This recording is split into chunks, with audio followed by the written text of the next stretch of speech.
Hey there, it's Wayfair here, where delivery and setup are as easy as a few taps on your phone. You're relaxing in an old hammock, scrolling Wayfair's app, when you spot it, a brand new patio set. Next thing you know, Wayfair delivers it right to your patio and sets it up. Oh, you need a new grill too? All right, Wayfair's got you covered. With Wayfair's Room of Choice delivery and fast expert setup on qualifying orders, life gets a little easier. Visit wayfair.com or the Wayfair app. Wayfair, every style, every home. Good morning, DJ and PK. It's 97.5, the KSL Sports Zone. Welcome in. On a Wednesday morning, well, defense wins championships allegedly, but somebody's going to win the Stanley Cup final without a whole lot of defending. This is just wide open, freewheeling hockey. We're going to talk with Mike Folta about it later this morning. I can't explain it. Both these teams come in with good defensive reputations and stats and blah, blah, blah, and none of that means anything. This is 4 straight games. Not only have we not had a shutout in the Stanley Cup final, we haven't had a team held to 1 goal or even to 2 goals. Both teams have managed to score at least 3 times in every game. And with this many goals, 2-goal leads aren't safe. Again, a 2-goal lead for Carolina, up 3-1, second period, 3-3.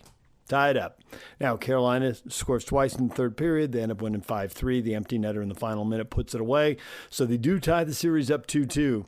But it is wild. It is a wild Stanley Cup final. And now we start all over, and it's best 2 out of 3. And they'll get a couple days off. They'll go back here to Carolina. We get the NBA Finals Game 4 tonight, and then we'll get Game 5 tomorrow night in the Stanley Cup final. Crazy. Wild, wild times, to be sure. I'm really interested to see what happens tonight. The Knicks, having won twice on the road, just can't afford to give them both back. They win, they go up 3-1. They've got to get Karl Anthony Towns involved. I think everything I saw in the game today, I must have seen like 10 different people say, he hasn't scored in the fourth quarter. I mean, that is a problem. He's a good player. He was 8 of 12 in game 2. Why doesn't he get a bucket in the fourth quarter? Didn't shoot as well in game 3, but I still think you have to go to him. 4 of 10 shooting. They need more out of him. And if he can go at Wemby, maybe Wemby won't have so much energy at the other end. And for San Antonio, they have to double down on getting Wemby dunks, throwing him alley-oops, getting him to the rim. Even if it doesn't work, it's going to collapse the defense, and it's going to get everybody else wide open shots.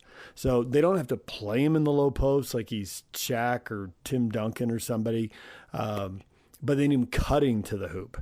And they can throw, and then it's up to, Karl Anthony Towns, whoever's guarding him, to decide, hey, am I going to go with him, deny this guy, or am I going to help on defense? And if I'm going with this guy, do I stay topside and try to deny him the ball because they'll throw the lob? Do I get behind him and then he turns and dunks over me? They got to put that pressure on him. They can't have him standing constantly 25 feet from the hoop. He can go out there, move the ball around, move him around, have him attack and cut from different directions, but ultimately you got to get him back near the rim. So I don't mind if he takes other shots because he can hit them, but, he gets a dunk to open the fourth quarter. The game is tight. They don't take him out in the fourth quarter because they're a much worse team when he's off the floor. I get all of that, but he didn't get another dunk or layup until the 6-minute mark when he gets a dunk with 11:30 to go in the game. They got to get him to the rim more often. It seems obvious. All right, DJ and PK, we're going to take a break. When we come back, we're going to switch gears, and we are going to talk college football. Chris Level. He covers Texas Tech, sideline reporter, locked on Red Raiders. His thoughts on where this is going, it's hard to give definitive answers. Some of the background, Texas politics, how much can that play a role in this? What does he think about a guy who's both running the Board of Regents and also cheerleader fanboy pom-pom time for Texas Tech? Pretty interesting. Chris Level coming up. Stay with us. Good morning, DJ and PK. It's 97.5, the KSL Sports Zone. So the update, Brendan Sorsby gets to play despite the gambling. And what is the Big 12 going to do about it? Athletic directors had a call yesterday with Commissioner Brett Yormark. They're absolutely opposed to Brendan Sorsby playing. What they'll do about it remains to be seen. So we'll see how that plays out. We spoke yesterday with this about this, PK and I, with Chris Level. We'll let you listen to that conversation now. His thoughts on how this is playing out at Texas Tech. Here's Chris with PK and I. Chris, good morning. Gentlemen, how we doing on this lovely Tuesday? Good. How are your podcast numbers? Through the roof? Got some recent headlines helping you out? Traffic way up. It's well, I mean, in our business, whatever we're involved with, you just you react to news. It's definitely been a circus around here for, I don't know, 6 weeks. But we do drama well here. I mean, you're talking to somebody that dealt with Coach Leach getting fired years and years ago in a courtroom, ironically enough, and but yeah, this is just the next chapter in in drama in Lubbock, Texas. But yeah, an interesting day yesterday for sure. Now, this is a question that can't be answered with any degree of factuality, which isn't a word, but you get the point. That I'm going to ask it anyway. What percentage do you think would you put on Game 3 of Sorsby being the starting quarterback for Texas Tech in the 26 football season? Yeah, I mean, there's obviously layers to that. I mean, based on the court and the legal part of this, I would say 100%. I don't think there's any, like, this was it. As far as like affecting his eligibility for the 2026 season. I've asked about the appeals process. I've tried to, obviously I've got the documentation yesterday that the trial has been set for February the 8th, because based on the judge's ruling, he's ruling, I don't want to take this young man away from what I think would help him. You can roll your eyes at that or not. That's what he ruled on. And it was a judge from Fort Worth, Texas, that replaced the original judge. And then I knew that this case wouldn't be heard in January because Brendan Sorsby's local attorney, as part of this legal team, his local attorney is a guy named Dustin Burrows, and Dustin Burrows actually happens to be the Speaker of the House in the state of Texas, and they're in session in January, and you can't have a trial without your local attorney present. So, the earliest it could be was in early February, which is what it was set for. Now, is there something else here? Does Texas Tech, or are they allowed to come in and punish further? Or does Brendan Sorsby say, man, I just don't know if I want to go through all this? But everybody's they've already kind of played their hand with a lot of this, and like the Texas Tech supported this young man, and knowing that this is the reaction, and if he doesn't get the injunction granted, then you shake his hand and wish him luck, and away you go. That's what also it's worth pointing out, like all the reaction, the anger and all that. Like, where was that? Like, I just think nobody thought he was going to win the injunction, Right. And yeah, I'd agree with once that. he did, it's like I'm gonna find religion, and I'm gonna really get really mad and angry and all that. So anyway, I don't know if I know the answer to that. I don't know if there's a next step here, and what that would be. Just wondering about the Big 12, if they could do anything. And great question. I think Brett Yormark is in a no-win situation as it relates to what he's allowed to do. And you guys know this. I mean, like, neither one of the schools in your backyard are on Texas Tech's schedule this year, but this boycotting of, that's not how this works.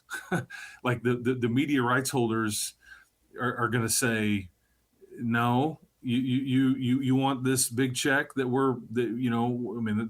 then, and everybody needs that money, including Texas Tech.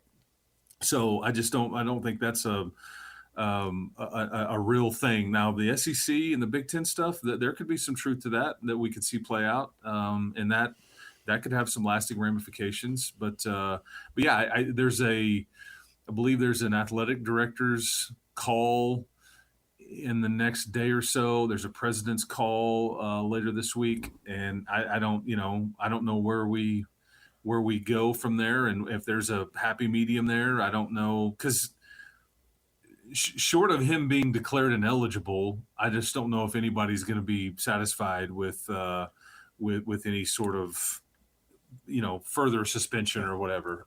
And people have asked, how did the 2-game thing come out?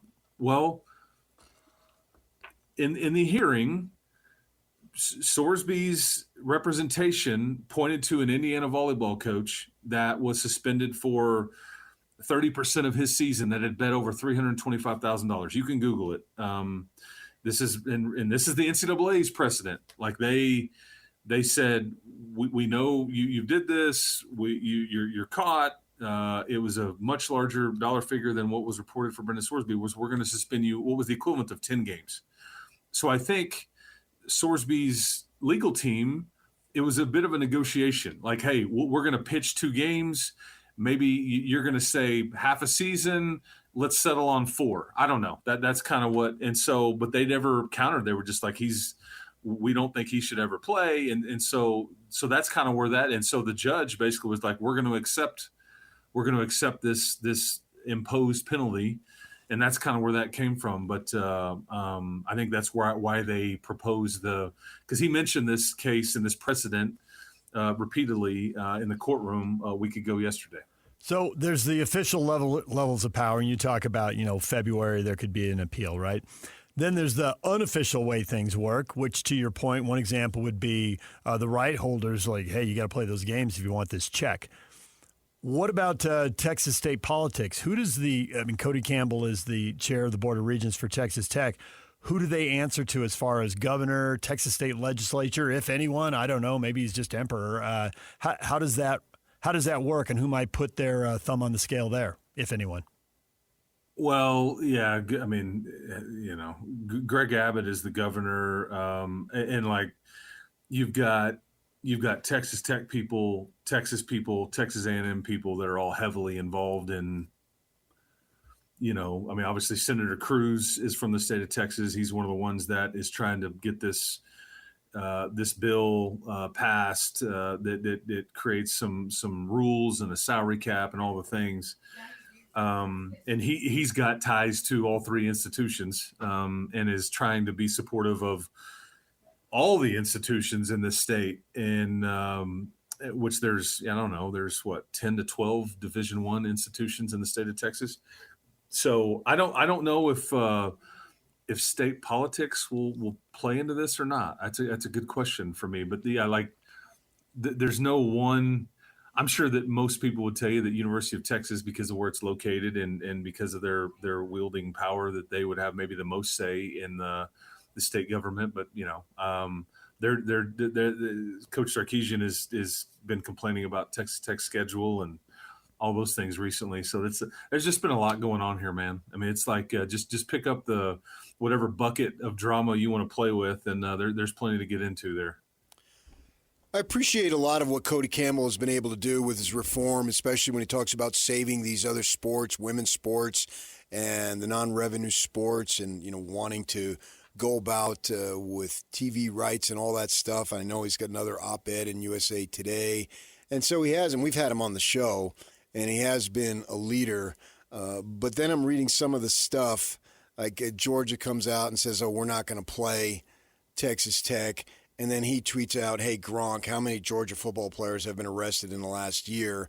And that really comes off as a fanboy. And once you do that, I think it hurts what you're trying to accomplish over here when are you a fan? Or are you trying to...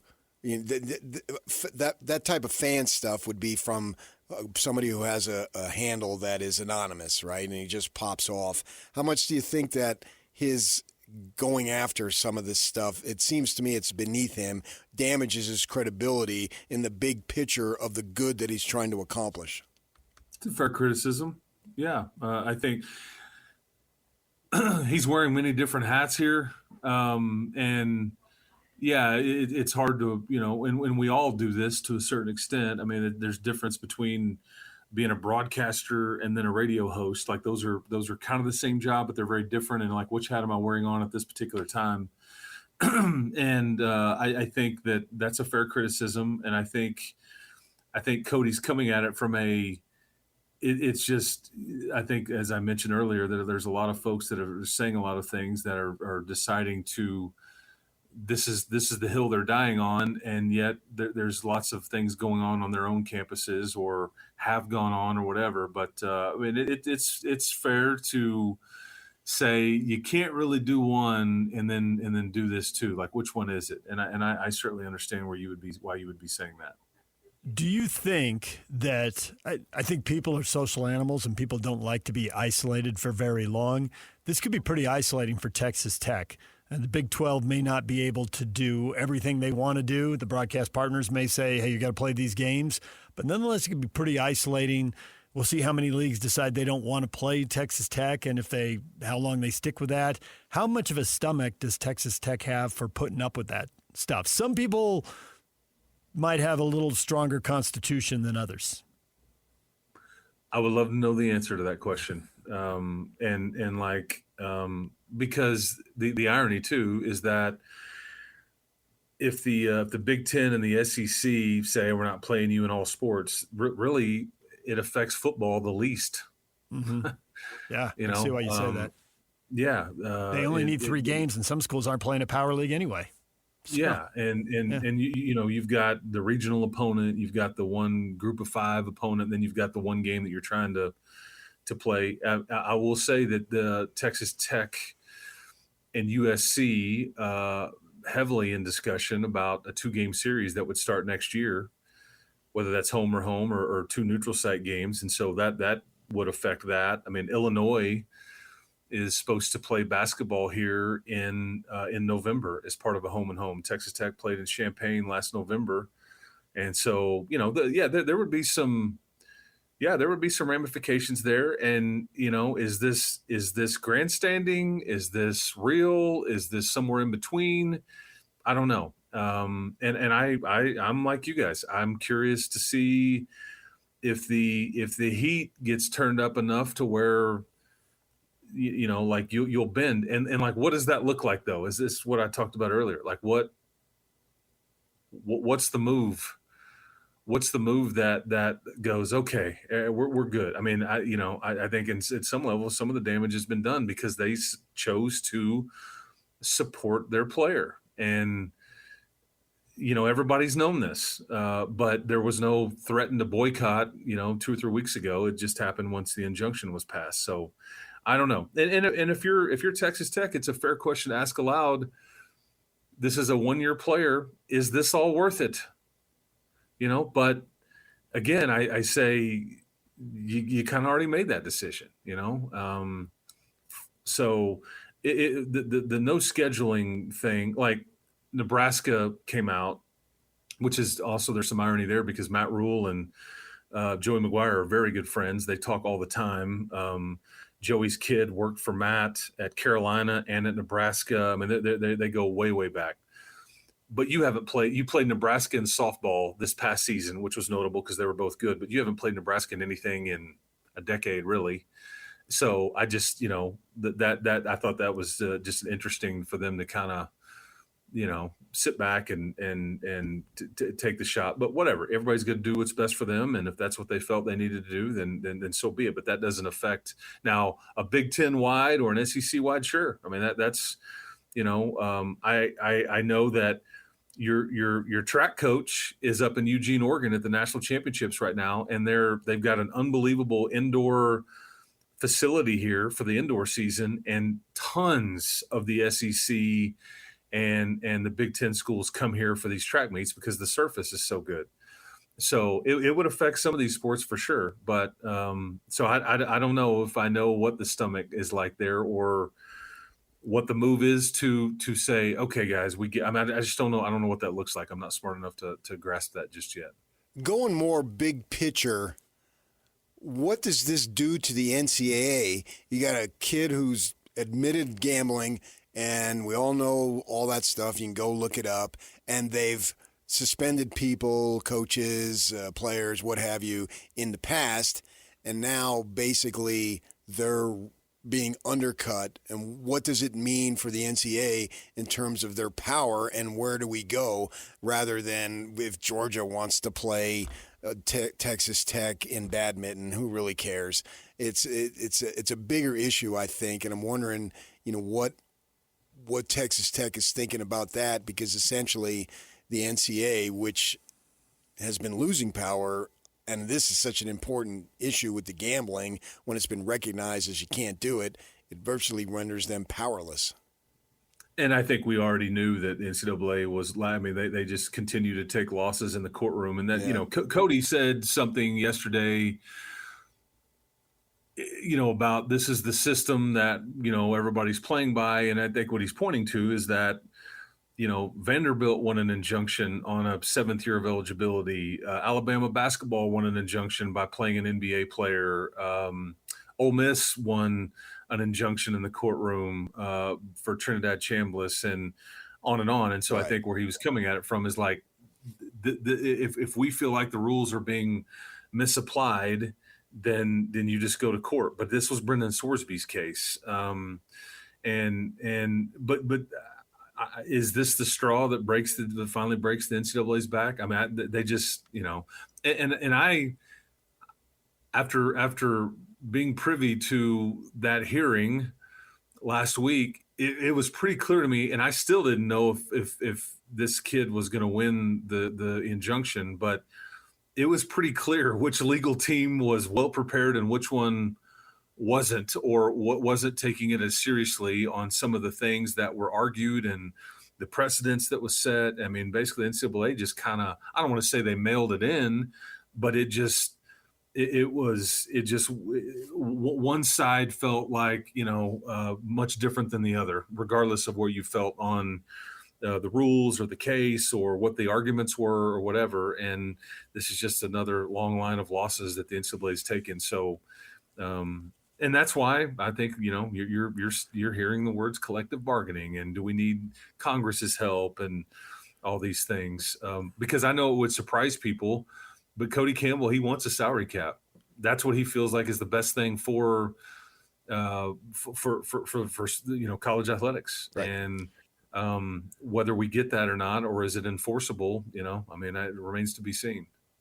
Well, Northwestern wanted to be declared employees and unionized, and the NCAA told them no. And it's fun to kick the NCAA all around the parking lot and finally into the curb. But the NCAA is the association of all the schools. The NCAA is Texas Tech and Texas and A&M, and it is Ole Miss and Cincinnati and Vanderbilt and Alabama.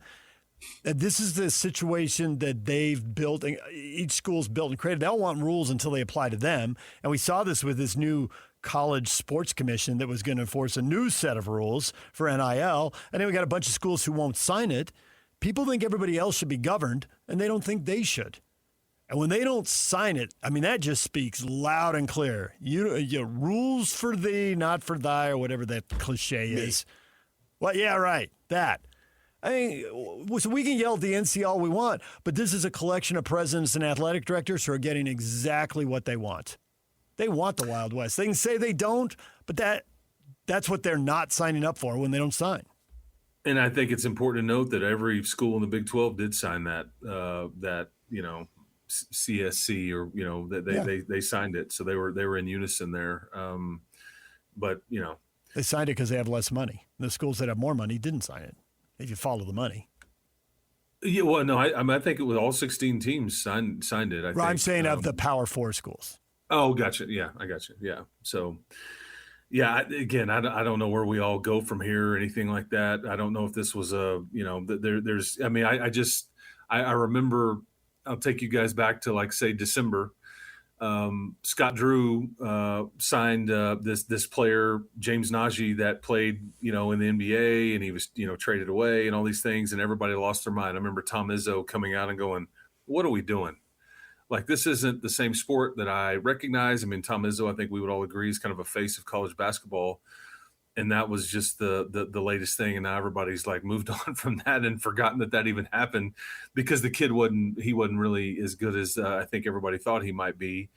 And now this is the latest incident that's going to ruin college sports and all that. But at some point, maybe there's some rules and enforceable and everybody gets together. I don't know if this is it or not, but I guess we're all going to find out at some point soon. From a football standpoint, aside from all this other stuff, when will Hammond be ready? Because I sort of think he's not that much. Sorsby's not that much better than Will. Yeah, I think Will is a mid September target date. I don't know at what mean, there's a difference between I'm cleared and I'm healthy versus I'm ready to play in a meaningful game. I think those are two different things. But I think that he's clearly ahead of schedule. I just don't know if we can pin down yet. And we still have a ways to go on trying to figure out, is there a setback? Does he get further ahead of schedule? How much does he trust it? I mean, all those things. I think anybody that was playing quarterback for Texas Tech this year, whether it was Sorsby or Hammond or Kirk Francis or Lloyd Jones, they did not have to be Superman back there. I mean, there's a lot on this team. There's a lot back. They don't have to be great. Maybe have to be great some and in certain situations, but not overwhelmingly great for this team to win plenty of games. That's just what they've kind of put together here. So, but yeah, I'm as curious as anybody to see kind of where this thing goes, because we've tried to talk about it every which way we possibly could on the hypotheticals, and I just don't know if we're there yet. But yeah, Will's a great kid, and hopefully he's back sooner than later, because like I think he's been talking to Patrick Mahomes often because they're both going through the same thing. And Patrick hurt his ACL in early December, but got surgery on it the next day, which is abnormal because a lot of time you do what they call prehab and let the swelling come down and all that. But the Chiefs, they sent him to Dallas, and I think he's already kind of running around and doing some of that stuff. And so we'll see how quickly he is. But they've been kind of going at this with the same timetable a little bit, I think. I don't think Sorsby's going to end up playing, but let's suppose that he does. What do you think of his mental makeup if every time they go on the road, he's getting booed in every stadium nonstop from the second he comes out for warmups? Does he flourish under that? Does that destroy him? Yeah, I think, well, one, the road trips this year are not daunting in that, I mean, Colorado, Waco, Stillwater, and Cincinnati, Ohio, and Corvallis, Oregon. Those are the 5 road trips. The Cincinnati game was going to be interesting no matter what. Everybody was going to get booed. If Sorsby was playing, if he is playing, if he's not playing, there's just a lot there. And I go back to Indiana and Cincinnati's involvement in this whole thing is fascinating to me. I don't know if there's ramifications there. They knew, they didn't know. Why didn't they know? What was jeopardized? This integrity word being thrown around, all that stuff. But beside the point. But yeah, if he plays, I think it's very curious to see how he handles that. Because it's a lot. It's going to be a lot, and he's going to have thick skin. There's no doubt. But I think you were already kind of trending toward being the villain anyway, not just him, but your team, your program, whatever. And it is what it is. I think they're basically kind of just like, yeah. I mean, what I've learned in this is that I said this to you guys earlier. If you weren't any good, I just don't think the reaction would have been anywhere near what it is. If you were middle of the pack, power league school, and the player wasn't any good, I just don't know the reaction would be anywhere near what it is. But you're supposed to be good, and you're taking some shots from some of these big name schools out there because they've always ruled the roost for the last 30 years. So. And whether that is true or not, that's what I choose to. I find that interesting, but that's what I truly believe. I just don't know if you would, and maybe they wouldn't have defended the kid to begin with being Texas Tech if you weren't supposed to be any good. Maybe they would have been like, yeah, this isn't really, the juice isn't worth the squeeze, right?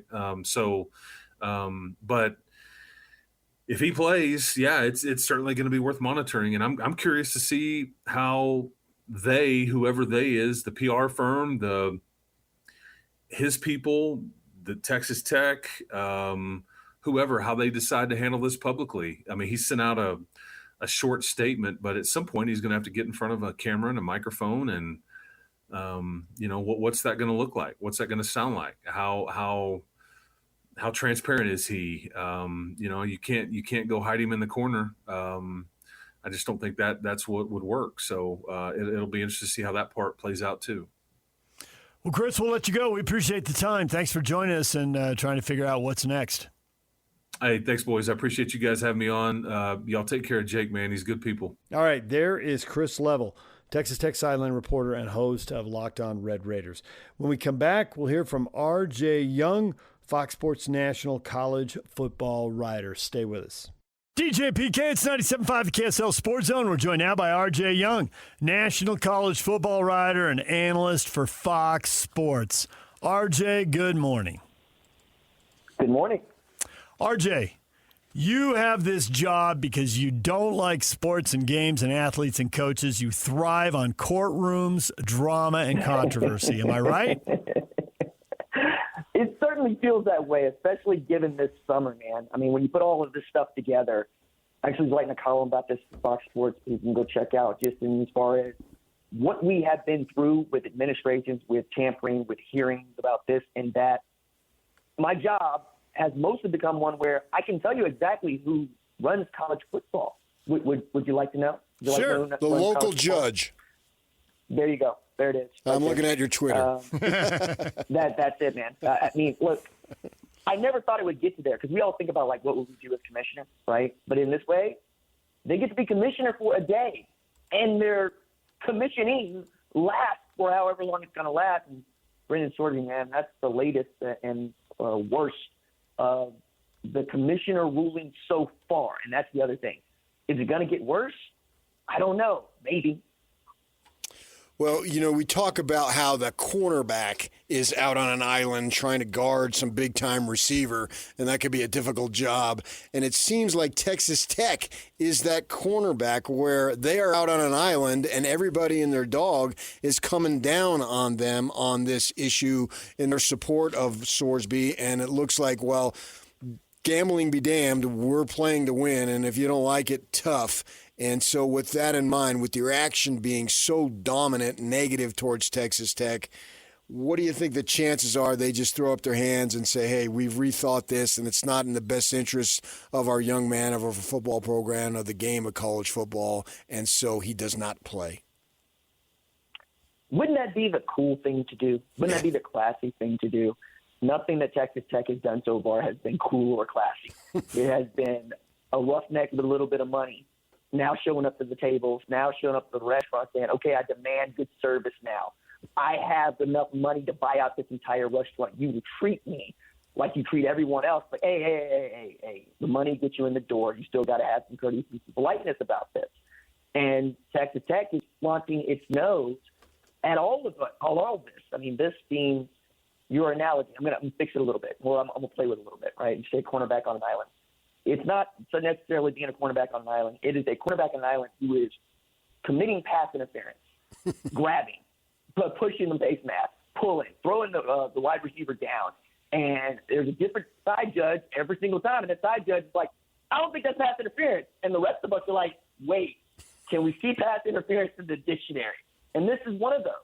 We have a player who is the first we know about that bet on his own team and is being allowed to play football. We have a player that allegedly broke multiple state wagering laws who's being allowed to play college football. We have a player who has bet more than $90,000 over 10,000 times, who has an addiction, who needs help, who's being allowed to play college football. And it's not even that people have been ganging up. It's we have to protect the integrity of our team and our sport. So we can't afford to be playing football or any other sport with Texas Tech. And that's where the Big 10, Big 12, and even Georgia's AD have got, we got to have these real conversations. We might not be able to participate in these sports with them if this is how they're going to get down. Because now it's not just Brendan Sorsby. It's this going, we're fine if it's our guy that was gambling on games, gambling on his own team. We're not if it was your guy. I don't think that the rest of college football is going to put up with that for very long. Does Texas Tech have the stomach to be on an island? I mean, the whole collegial thing, and you walk in a room and everybody walks to the other side of the room and you're getting side eyes going up and down the hallway at every convention. Do they really want that? Yeah, they have the stomach for it for now. It's June. It's June. Well, the way this goes is we got Big 12 media days in July. Yeah. I doubt they bring Brendan Sorsby. But every single coach and every single player will be asked, hey, what do you think about this in one way, shape, or form? You're not running from this. When they play Oregon State or ain't played nobody conference member Abilene Christian, they'll be asked about this. This is the story. This is as big as Michigan in 2023, getting caught cheating, going, we're sticking to being who we are. So when you ask, do they have a stomach? Yes. But this follows them forever. And do you really want to talk about this forever? No. So you're going to get hostile about it. You're going to get angry about it. You're going to say, hey, the courts decided to try to pass the buck on this. But generally speaking, people have the stomach for winning. If they're winning, they will put up with whatever it is that we have to say. It's not about what they're willing to put up with. It's what we're willing to allow. Yeah, you are so right. We go down there and broadcast for both days because we got BYU and Utah, and they split them up one day, the next, and then vice versa. And I was thinking about this yesterday, obviously, that this is going to be the dominant story. We're barely going to be talking about football. When Yormark gets up there and makes his presentation at the Star, this is going to be the overwhelming topic. They're going to try to downplay it, but the rest of us who don't have an allegiance to the Big 12 in terms of getting paid by them, and they don't set the agenda for us, this is all we're going to want to talk about. And it's only a month away. And it's going to – Joey McGuire is going to get – no one's going to talk about the 15 transfers that you spend $20 million on. That's going to be secondary. This is going to be the overwhelming story. It's going to be a huge black eye on the Big 12 where we're not even talking football when we're down there when we're supposed to be talking football. I think you're right. I think you're 100% right. And I don't fault anybody in the Big 12 for any of this, right? Like Sonny Dykes is actually loud about it. He's a Texas Tech grad, coaches Texas Christian. He's going, we lost the soul of the sport. We lost the soul of the sport because a local judge in Lubbock County, retired 2019, believed that it is in the best interest of Brendan Sorsby to play football rather than to permanently make him ineligible. And this all comes back from kind of a precedent that the NCAA set.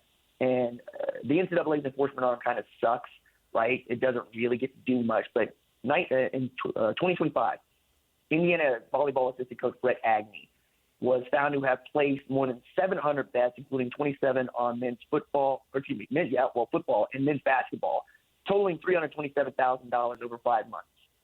And he got a 2-year show cause, a 10-game suspension, and a public reprimand. The point there is that he was not permanently banned for his action betting on sports. He doesn't work in NCAA volleyball. Last I checked, he was at Indy Ignite coaching women's volleyball there. But I think that's the thing. It was because they pulled back just a little bit on a guy that did something as egregious as Brendan Sorsby was dealing with this. Now, if you're Brett Yormark and you know that, you have to come to your members and go, okay, so maybe the SEC, maybe the Big Ten got an idea here. We should all break away and make our own rules that we can enforce on each other. Because if they're just going to use lawyers and judges to go look at precedents of what the NCAA's done over the past 100+ years, we all might be up a creek here. And not for nothing, we're not talking about Brendan Sorsby and Texas Tech here today because we want to, or what that we're going to want to in July. It's because that's what our listeners and readers are going to demand. This is the biggest story to them. They want to know about this. They don't give a damn anymore that Kirk Francis is QB3 at Texas Tech when he got there, went to the University of Tulsa, and he's going to have to start against Oregon State and Abilene Christian. They only care that Brendan Schwartz is probably going to be on the sideline in a Red Raiders hat when he shouldn't be. What do you think the Big 12 commissioner is going to do? Who's going to lead the charge? Is there a school that you've heard is super fired up about this? I mean, the Big 12, they're mad. They want to take a stand. It's one of their own, so maybe they have to be a little careful about long-term relationships, but the short-term interest is so powerful, maybe they really go to town here. Who's going to lead the charge, and what are they going to do? What can they do? I don't think there's much to do here. This close to the season, the NCAA is already appealing, but that appeal probably will not be heard in Texas court for at least 9 months, which basically gives Brendan Sorsby ultimate relief. You can publicly reprimand them, but you should have done that already when they tried to reinstate him after making him ineligible. You can stomp your feet. You can try to ostracize them. But I think this is going to be as chilly as it was when Oklahoma and Texas decided to leave for the SEC. Didn't mean anybody didn't play them. Didn't mean that anybody liked them either. It's just we're voicing our opinion about what you did. And Texas Tech would be like, fine, cool, whatever. Are we playing football? Stop the ball now. And that's where they're going to live. They're going to thrive on that. And if you really, really, really hate what Texas Tech has done, the only thing that you can do this year is beat the snot out of them. In every single sport you got to play. And you can remind them that, hey, you did this, and now we have more of an incentive to want to beat you, and ain't nobody going to like you for some time. Can there be some good come about this? You already talked about maybe breaking away and forming some form of own body in which the legislation then has teeth. I'm wondering if that's something that maybe when we look back and say, well, at least there was a positive. Yes, but it is all long-term, right? None of it is going to help us feel better about what's going on.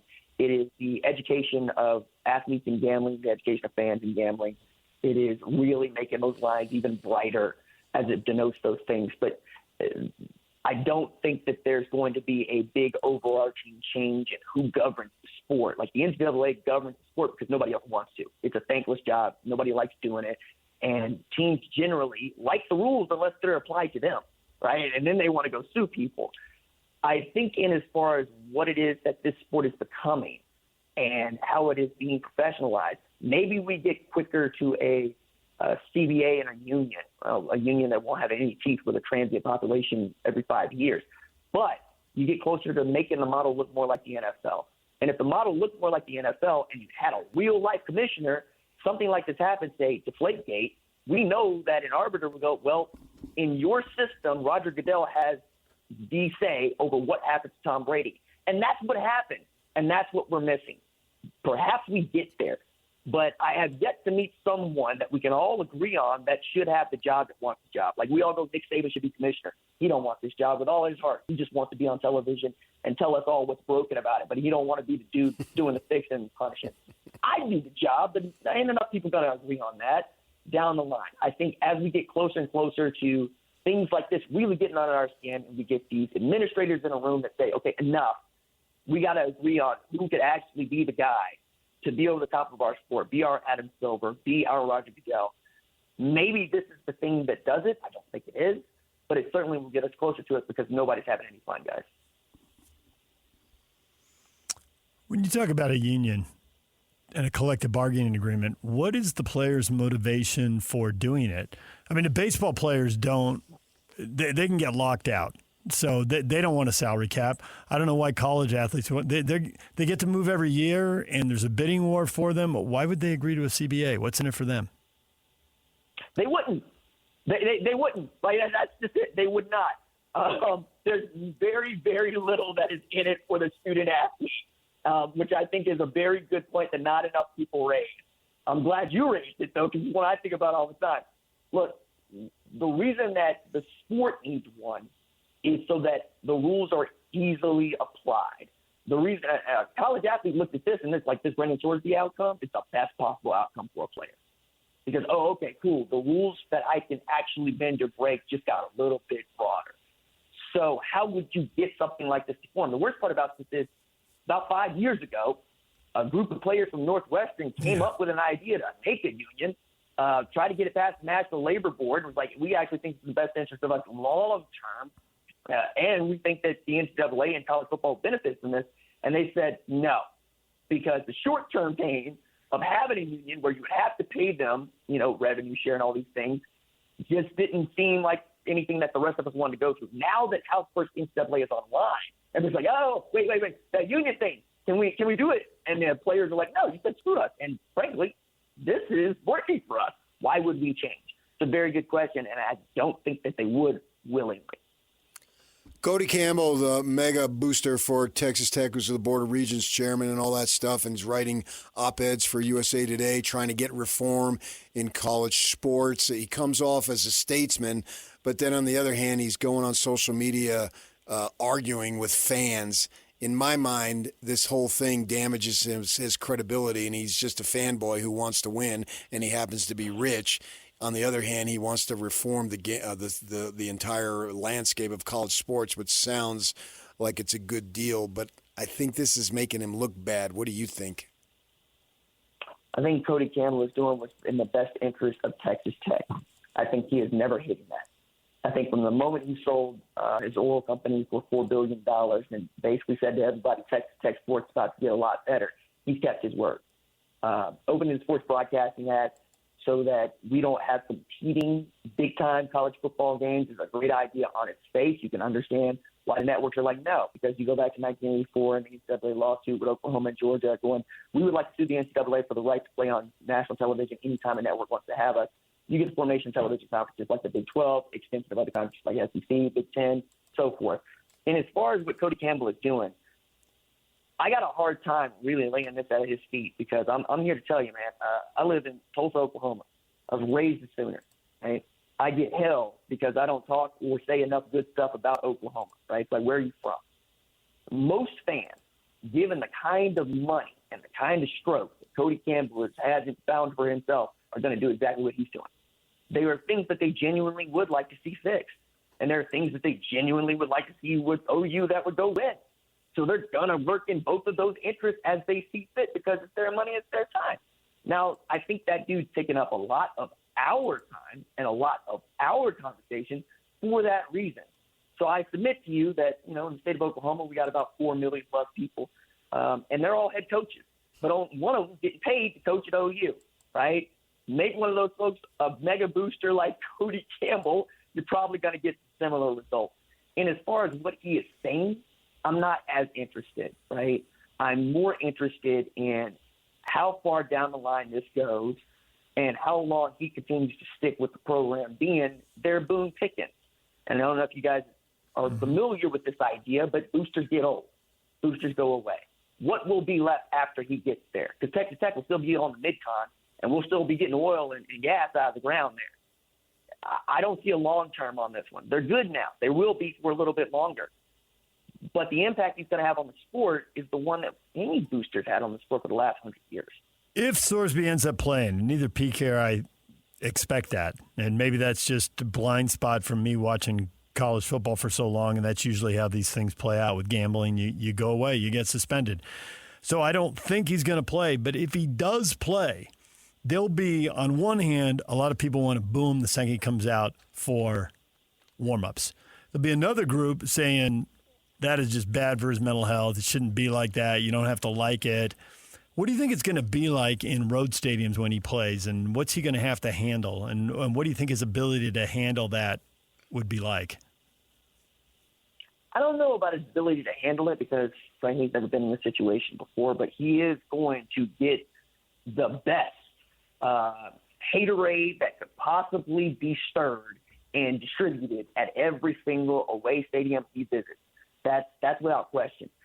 That's whether or not he's on the football field. I genuinely believe he will play football. He will play football. He will start their third game. He is good enough, right, to make them good enough. I was watching what the sports book did. One made Texas Tech odds to win the national championship 18-1 with him. 14-1 with him, and him at 18-1 to get the Heisman. I'd short the Heisman. Heisman voters are going. They vote their feelings. They don't like this. He's not winning the Heisman Trophy, even if he goes for 5,000 yards and 50 TDs. It's not happening. But again, I'm from Oklahoma, which is Southwest Conference, Big 12 Conference, now the SEC. Guys, I learned from Sooner fans that Alex Gillespie was born in the Soviet Union. You know how many hammers and sickles we're going to see at stadiums when Alex Gillespie comes to town because you have to be the head coach at Auburn? Fans are going to go out on this. Now, his ability to handle it, hey, man, I think that they're going to hide him. I think they're going to do everything they can to take care of him. I don't think he's going to crack on the football field. I think it'll be at the end of this is very hard, but also at the end of this, he's in a good spot in as far as him taking care of him. And if there is a good thing to come out of this, honestly, I did not expect a university like Texas Tech to wrap its arms around a player like Brendan Sorsby, given this guilt, given this charge. That's been remarkable to see. We're all going to, they're paying him a lot of money to play football, and that's easy to do. But I also got to say, I've never seen this before. I've never seen someone be this wrong in their actions, and an institution like Texas Tech, lockstep, go, nope, this is one of our guys. We love him to death. We know he said that what he did was wrong. We're still going to back him to the wall no matter what you say. families everywhere, I think, can learn from that and also appreciate that. Hey, Texas Tech, we wish you would have wrapped your arms around somebody else. There is R.J. Young. We're going to hear from Chris Lowe on 3, National College Football writer, coming up at 9 o'clock. Mike Folta on the Stanley Cup Final at 8:30. Coming up next, what is trending? The headlines. Stay with us.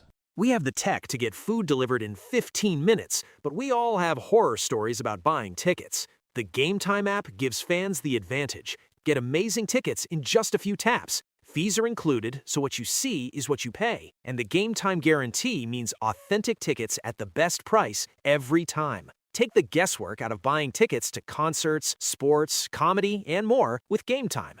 Download the Game Time app and create an account for $20 off your first purchase. Terms apply. It's time to get your morning started with the news you need to know. News update. This is what's trending with DJ and PK. Hashtag NBA. My thoughts, of course, is that, we can't forget it's a game. We're just playing a game out there. And I am all for, passion, but to the respect of each other. It's unacceptable. Victor Wembanyama talking about Spurs fans getting attacked by Knicks fans after Game 3. You've probably seen some of the video on social media. I haven't. You haven't? No. Knicks watch party got rowdy, out of control. Knicks fans scaling light poles, pelting officers with objects, ripping signs out of the street following the team's Game 3 loss. 8 people arrested, 2 for assaulting a police officer. 13 others issued criminal court summonses. And a pear tree. And a partridge. This is like Wembanyama responding. I guess somebody asked him a question, but isn't it like the TV people? Be careful out there when you're driving. It's treacherous conditions. Of course. No, I think when your team loses, you should beat the crap out of other fans. Makes perfect sense. But he got asked a question, so what was he going to say? He should have started speaking in French. Game 4 tonight, Madison Square Garden, tip-off set for 6:30 on ABC. Will Big Vic have another big game? Will Karl Anthony Towns finally score in the fourth quarter? Who will lose the turnover battle? Because the team that's lost the turnover battle has lost each of the first 3 games. This time tomorrow, same bat station, same bat channel. Come on.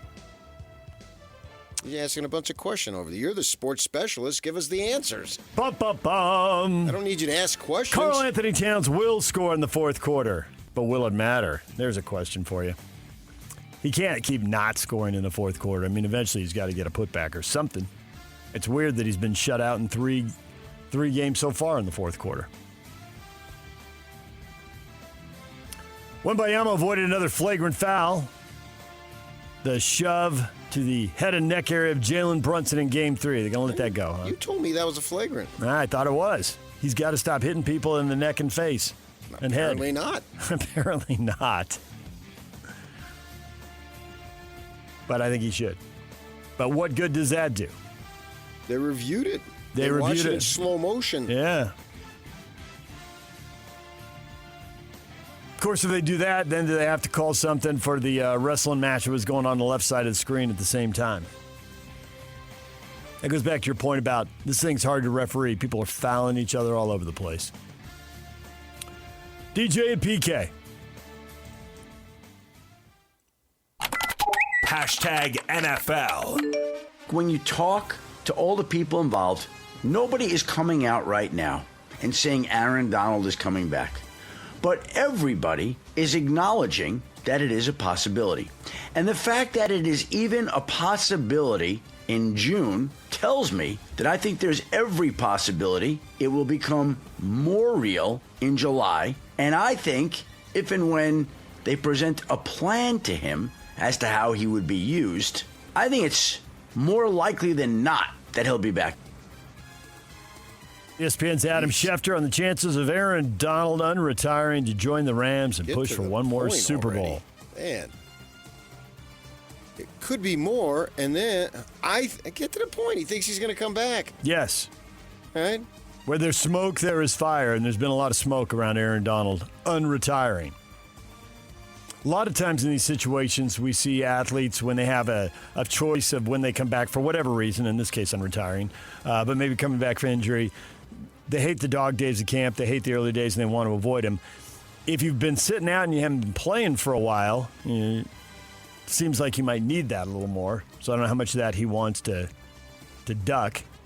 But it's not surprising he hasn't announced anything in June. You don't have to. You don't have to make a decision until you need to. And he's Aaron Donald, so he can probably wait till July or August. My parents smoked for over 60 years, and not once did we have a fire.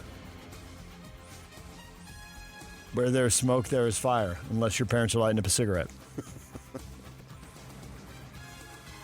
Cincinnati Bengals restructured Joe Burrow's contract to free up more than $10 million in cap space. The move was needed to facilitate the trade to add Dexter Lawrence II to their roster and beef up at defensive tackle because that defense was horrific last year. Oh, a sieve. So Brandon Ayuk's just going to say or do something every day until the Niners trade him. He's just going to try to annoy them. Asking, you're the sports specialist. I think that's what's happening. He took aim at the Niners on social media again. Ayuk calling the Niners stupid and dumb. They mad that they paid me $50 million in 8 months and then voided my guarantees for 2027. And I'm about to be on a new team in 2027. What about 2026? Maybe he'll be on a new team in 2026. I would think he would be. Eventually, they'll take whatever they can get for him. And the other teams probably aren't giving him much because they probably think they can wait him out. 5 law firms representing 98 NFL players have been accused of scheming to defraud the NFL's concussion settlement fund of more than $87 million. An audit revealing this, it accuses firms of working with a handful of doctors to furnish improper Parkinson's disease diagnoses for players, vying for compensation from the fund, which has paid out more than $1.5 billion to former players since its founding. Big pile of money. People doing whatever they can to weasel their way into the big pile of money. 5 law firms accused. DJ and PK. Hashtag college football. What will the Big 12 do? Athletic directors had a call with the commissioner, Brett Yormark. The call underscored the league's athletic directors, except for Tex Kirby Hocutt, are united around the notion that Brendan Sorsby should not be eligible for next season. The call was the first in 3 expected steps to address the Sorsby situation. Tomorrow, the Big 12's executive board will meet with Yormark and review options moving forward, and then a meeting of the Big 12's full board of presidents and chancellors expected early next week. What will they do? What can they do? Well, they can do anything they want. Can they make it stick? Will there be another lawsuit? You're right. They could do anything they want. They could not play them, and then they'd have to expect that they'd get smaller checks from TV networks. So do they really want to do that? If they didn't play them, they would get smaller checks? Well, if 9 games don't happen that the TV networks want to televise. Oh, play them. I thought you meant him. No, play the game. No, that's not going to happen. Right. That doesn't pass the smell test. No, but it's to your point. There's stuff they can do. Do they want to? What sanctions are upon the individual? DJ and PK. Hashtag Major League Baseball. And Freddie Freeman swings. There it is. Hit number 2,500. It's a base hit to center. Freeland comes in to score. Ohtani goes first to third. So Freddie Freeman with a milestone hit. 2,500 career hits for Freddie Freeman. Montgomery hits a fly ball pretty well. Deep left. And it is gone! He's won it! No chance! An opposite way. 2-run homer. Highlights from Major League Baseball. Freeman gets the 2,500 hit there. He's 36, PK. Probably another 3 years to get to 3,000. I'm reading Clutch Points, whatever that is, and it says the 38-year-old first baseman. Ooh, 38. So that's not to say this is right, but... I got here that his birthday is September 12, 1989. Looking at his ESPN bio. Either way, that's still a long ways away. 2 different sites say he's 36. I just checked. Well, 36, could happen. But I mean, if that was his goal, yeah, he can get awfully close. I mean, does he need it to get into the Hall of Fame? I don't think so. I would agree with that. It's just a pretty cool round number, an exclamation point to put in your career. 2,500. It is. True it is. There it is. And maybe the goal is you love playing, so you want to play as long as you can, and 3,000 ends up being the result of that. We'll see how long you can play. Yeah, I think he can do it. But I wouldn't stick around to do it. Right. But if he hits the way he has the last couple of years, he can keep playing. I would say the last 15 years. The Dodgers facing Pittsburgh in Skeens. 2-2 game through 6, and then they break it open, batting around, scoring 10 times in the 7th. And they win going away. 12-3, the final. Skeens apparently spent 2 hours playing catch and signing autographs and spending time with little leaguers. Made an impromptu stop at some community fields Monday in a Pittsburgh suburb. He said he tried to stay incognito but failed in that effort. Incognito, not incognito? Incognito. Incognito. Incognito. Yeah, I don't know. You remind me of Richie Incognito. Richie. A Phoenix kid. Oh, he was? Oh, yeah. I remember the name. Didn't know he was a Phoenix kid. A high school teammate of one Ben Criddle. Really? Small world. Criddle grew up in the same housing development that my sister lives in. Oh, really? Bel Air. Multiple small worlds. Yeah. And his father was on the Board of Education when my sister was a junior high or middle school principal. Yeah. So they knew each other. Randy Arozarena, 2-run homer in the 10th. Mariners beat the Orioles 6-5. In fact, Criddle's siblings went to the middle school that my sister was the principal. So we go way back. I will stop at the baseball. There's going to be more Ben Criddle here. This is about three layers of Ben Criddle facts I didn't expect this morning. Chicago White Sox rookie Braden Montgomery becomes the 5th Major League Baseball player since 1900 to hit a walk-off home run in his Major League debut. 2-run shot gives the White Sox a 6-5 win over Atlanta. It's all downhill from here, kid. First game, and he hits a walk-off homer. Top that. Good luck. We wondered about Vegas after that crazy 15-14 game. 7-5. Vegas beats the Brewers in Las Vegas. It's a little more normal, PK. We can live with that. Started out, I think they had 6 runs in the first 2 or 3 innings before I got bored with it and turned it off. Went to bed. 3-2 Athletics in the second. Yeah. But they slowed down from there. Bees lose to Reno 6-4. They'll play again tonight, 7:30 on the Zone. And speaking of my sister, the retired middle school principal, hats off to Tony Parks for setting her up for a couple of Bees Aces games this weekend. Oh, there you go. Way to go, Tony. And they're going to get together, apparently. DJ and PK. #golf. Liv might not have enough money to even finish this current season, that the Saudis could actually pull their money earlier than they currently plan to. What can you say to that? Well, I can say they've been terrific partners so far, and you have to take an incredible organization like PIF at their word, and they've been very public about funding us through the season. So we are full steam ahead.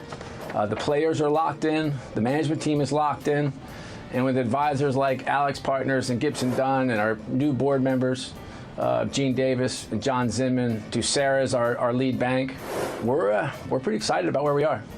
I mean, can you guarantee today that the 4 remaining tournaments on your schedule will actually take place? What I can guarantee is a heck of a return if you come invest in this business. That'd be no. That's Live Golf CEO Scott O'Neill. Q&A. Are they going to finish the season? Meanwhile, the Rocket Classic in Detroit, Michigan will end after this season. The tournament's organizers announced the move is a precursor to the expected overhaul of the PGA Tour schedule, which could begin as soon as 2028. I thought they were going into major TV markets. Detroit's like market 14. That's not major. Or they'll come back with something else. They'll reinvent a stop in Detroit, maybe. I was a little surprised to hear they might be abandoning that market. I can't even guarantee I'll be alive Sunday. All right. Got no guarantees on Detroit. We got no guarantees on Liv. We got no guarantees on PK Sunday.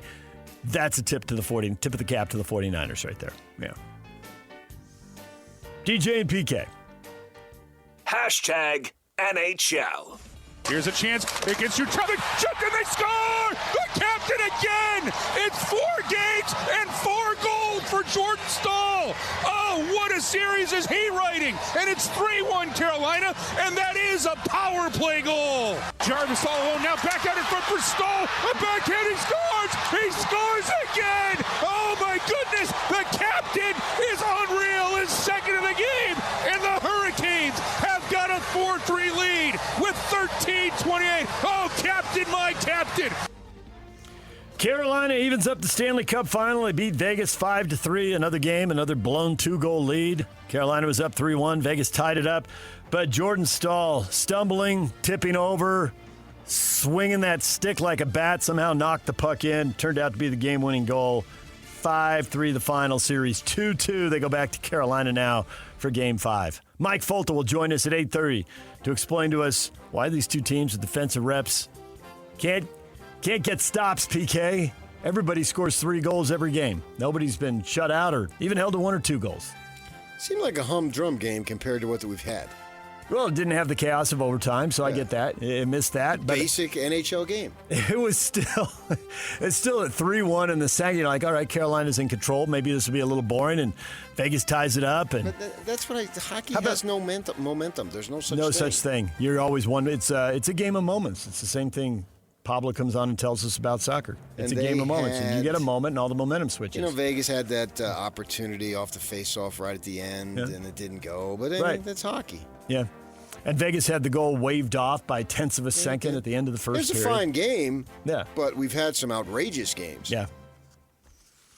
They're off tonight. They'll make way for Game 4 of the NBA Finals, 6:30 on ABC, and then they will be back at it Thursday night. What is trending is brought to you by Shamrock Plumbing. There's no job too big or too small. Get the personal touch with Shamrock Plumbing. All right, Mike Folta at 8:30, talking Stanley Cup Final. Chris Lowe, National College Football writer for On3.com, will join us at 9 o'clock. It's a Win Tickets Wednesday. We got Rod Stewart tickets, Utah First Credit Union Amphitheater, Tuesday, June 19th. We'll give those away coming up in the 8 o'clock hour. The question of the day next, right here on The Zone. Stay with us. Welcome to This is Chase Scott and Ben Anderson. President of basketball operations for the Utah Jazz. It is Austin Ainge. How often are those top names switching around at the top of a draft board? Does that happen this late in the process? It does happen. We're trying to force ourselves to keep an open mind. Like, don't get locked in until we have all the information. Make sure we're processing everything correctly. We're almost fighting a consensus or predetermination. We're trying to make sure we go through it as thoroughly as possible before we lock in. We are fighting groupthink. We're fighting media narratives. We don't have a consensus in our rooms, right? Like, there's arguments. My dad and I fight every day about stuff, about players. Coach Hardy and I spend a lot of time talking through it and picturing how it would work with this guy and that guy. And there's a lot of opinions and I work with a lot of smart people. Catch Jake and Ben afternoons from 2 to 6 on 97.5, the KSL Sports Zone. We have the tech to get food delivered in 15 minutes, but we all have horror stories about buying tickets. The Game Time app gives fans the advantage. Get amazing tickets in just a few taps. Fees are included, so what you see is what you pay. And the Game Time guarantee means authentic tickets at the best price every time. Take the guesswork out of buying tickets to concerts, sports, comedy, and more with Game Time. Download the Game Time app and create an account for $20 off your first purchase. Terms apply. Make game day yours. Tickets, food and drinks, stats, and streaming. Everything you need is in the Utah Mammoth app. Download today and make game night easy. Download on both Android and iPhone. Just top. Join Scotty G and the coach Tim Lacombe today from 10 to 2 at RGS Exteriors, 4235 Farm Road in West Jordan. Question of the morning. Bill Simmons thinks the Jazz are going to draft Cameron Boozer, citing Danny Ainge's preference for wing players. Are you buying Bill's take? Bum, bum, bum. Shay says Bill made several good points. But you can bet the farm, Danny and Austin look under every rock and will know everything there is to know about Peterson before the draft. If they pass on him, it's because there's an unresolved problem with him. Not necessarily, though. They could just think Boozer's going to be better. Yeah, or whomever. Yeah. So I wouldn't say that's a guarantee that they think that this cramping or what have you, whatever it might be, that they're not going to get the full return on this extremely high pick. So they could just determine that this is somebody that they feel like is a better player. And I think fit, I don't think you can dismiss fit 100%.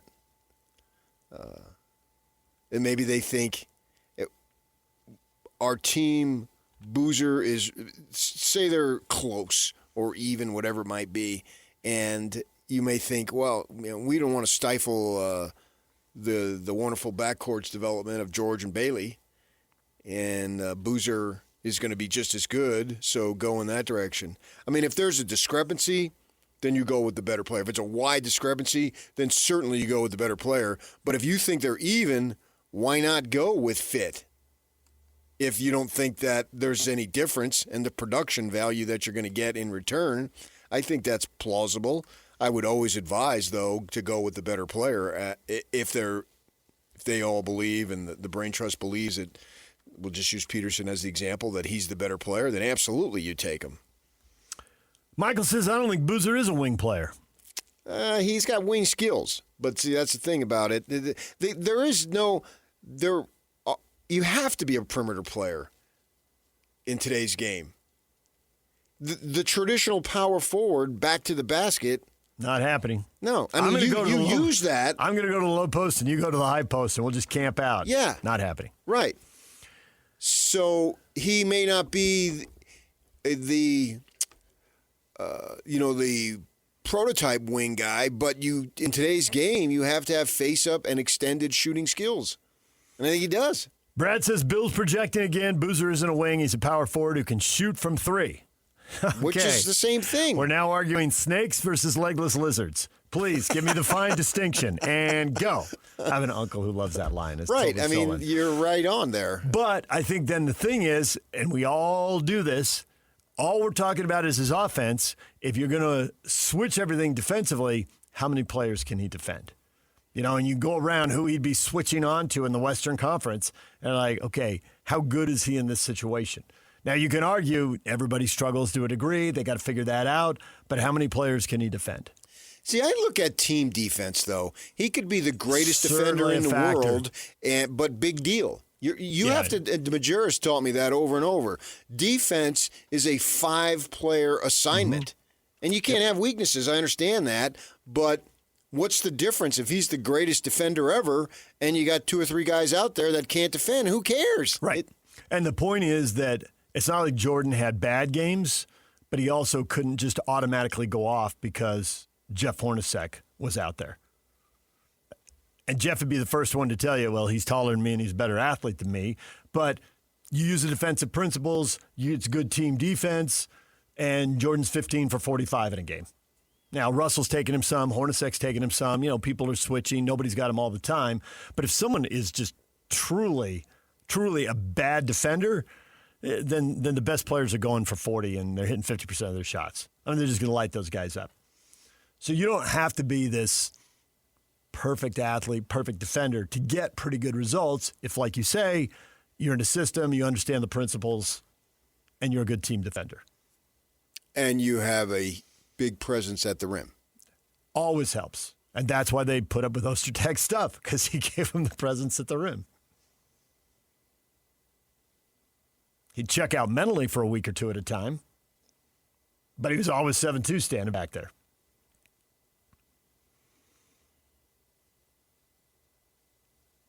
And then we got Brady who says, well, Danny ain't in charge no more. Who cares what Bill thinks? Well, if you're going to go somebody in charge, then that's Ryan Smith. Ultimately. Yeah. But if Danny and Austin heatedly disagree, what happens? And maybe your point, the guy in charge, Ryan Smith, is like, well, you two got to work this out. I got to have a little bit of consensus here. Let's go. There's no problem with that, though. I think certainly they'll reach a consensus because they'll draft someone. And even if they don't reach a consensus, they'll still draft someone. That's where it comes down to veto. And I think a lot of times the Jazz pick, it's been pretty clear they did reach a consensus, but there are a few times where we heard, they really didn't. It's just like, okay, you're in charge, you make the pick. Well, that's okay. The Azubuike pick comes to mind.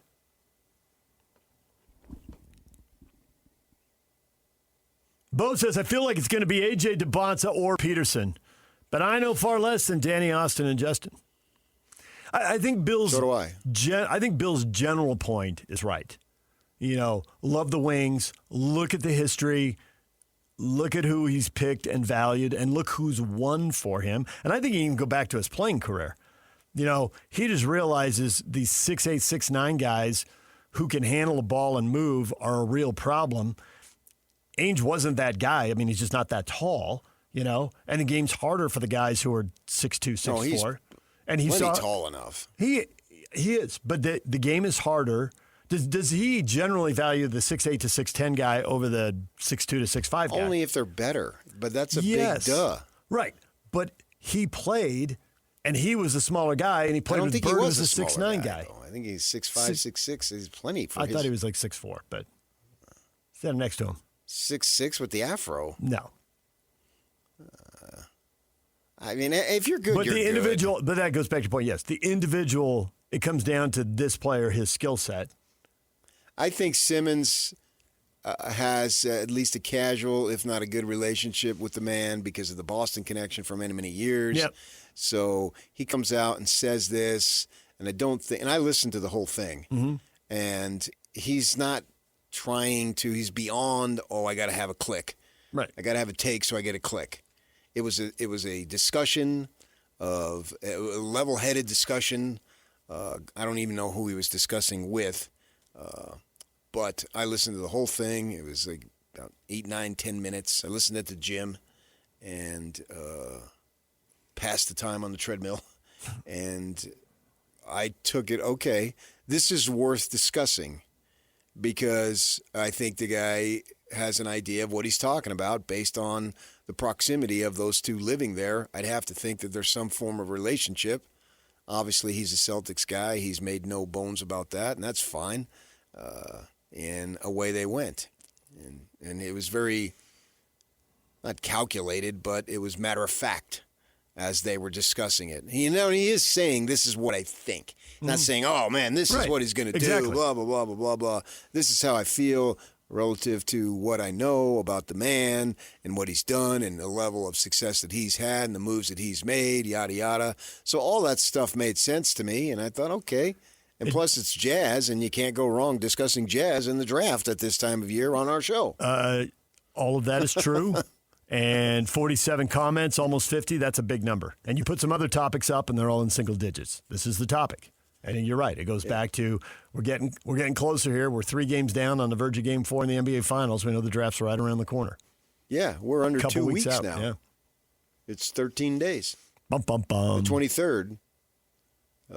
It will be Saturday, Sunday, Monday, Tuesday. 4 days after the Rod Stewart concert. Which is Friday, June 19th.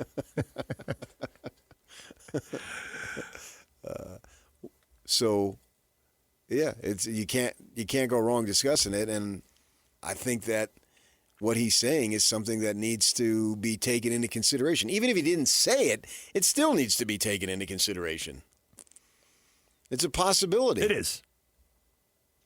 And it's not necessarily a remote possibility. I'd agree with that. Yeah. But it's going to come down to, basically he was laying the framework for how Ainge thinks, but it's still going to come down to who is the best player. And then you get the medical stuff and you get these one-on-one conversations. And you get a feel for who's going to get better and who can truly be a dominant player. Yeah, there is projection involved. I don't know that any of them can truly be a dominant player. I'm not sold on any of them. Somebody needs to be, or this draft has been oversold. No, but you could have 5 really good players. And they're truly dominant players. Yes. I got 5 fingers. Give me more. Not fingers, dominant players.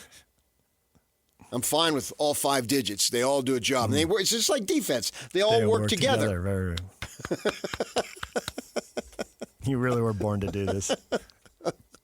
So you're missing one, and you have a hole. You're born a generation earlier. There's no sports talk radio. It literally started at the exact right time for you. Oh, when I first heard it, I thought, that's it. Literally. No joke. When I first heard it, I thought, that is it. Right. But if you're driving across town 20 years earlier doing the same job, there's no there to hear. But you could argue that I could have gone into that sooner and didn't have to go 23 years of daily newspapers. Not that I have any problem doing that. I'm not saying. But I get your point.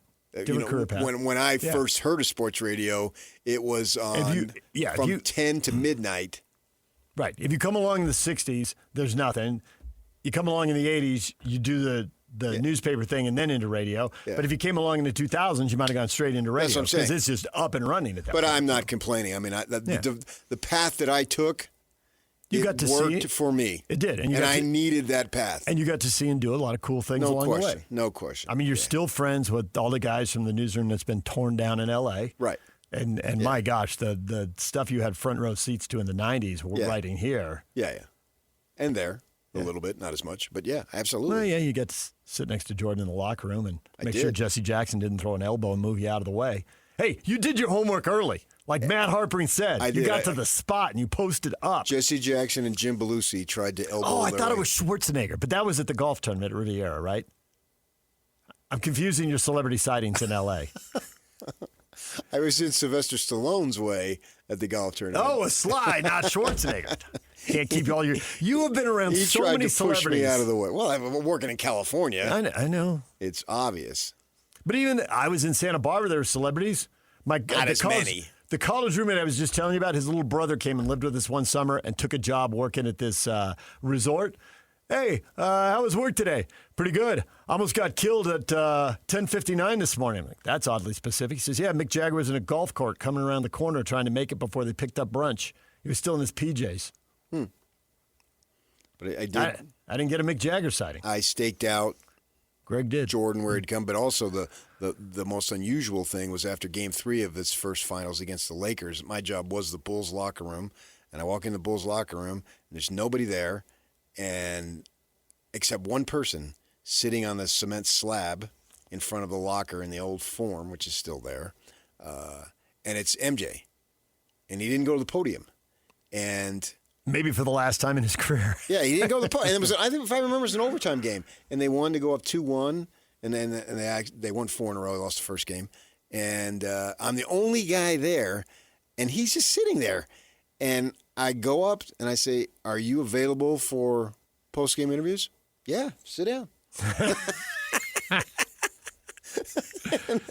and so I literally sit right next to him.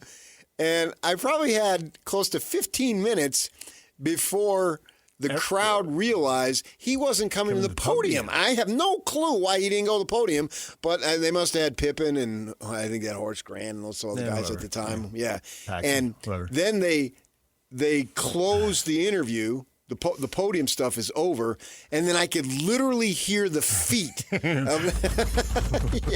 of people coming around the hallway to come into the Forum visitor locker room. That is so overplayed when I see that in the movies, when I see the stampede of media. It is so overplayed. It almost never happens, but it does happen sometimes, and that's totally a place where it would.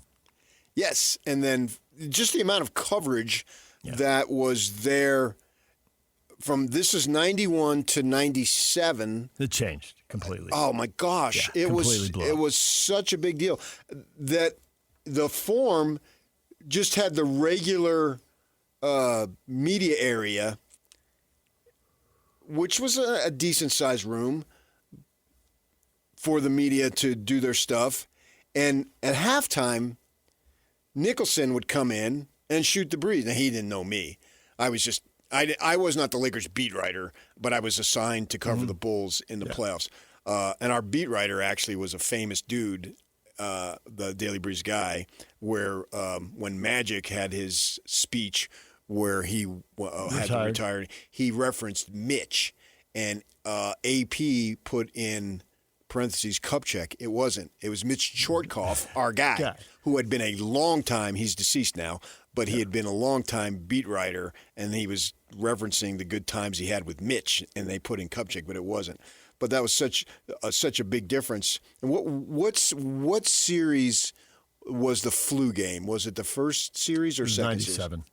And so I'm coming in the back, and you talk about herd of media, and I come in, and I make the right-hand turn to go the hallway, and just as I did, I see hordes of people and cameras and everything, and they're following Jordan in, and the word had gotten out that he was sick.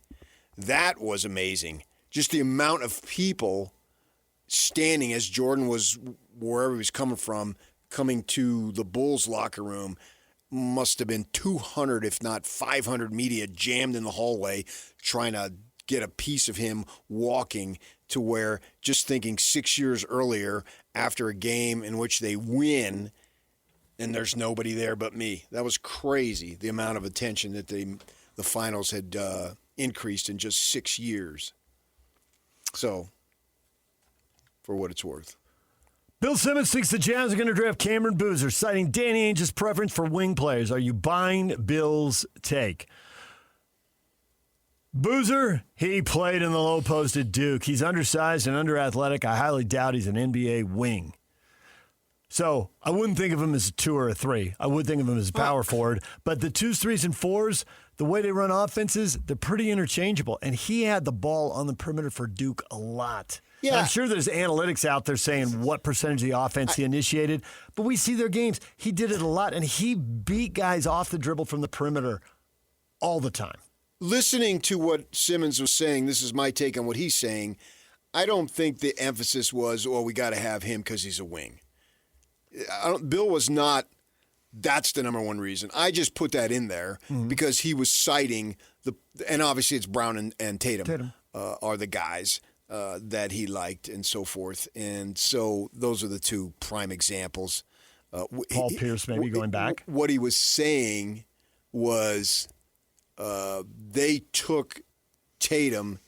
The point he was making is they took Tatum even though they had Brown and Hayward. Mm-hmm.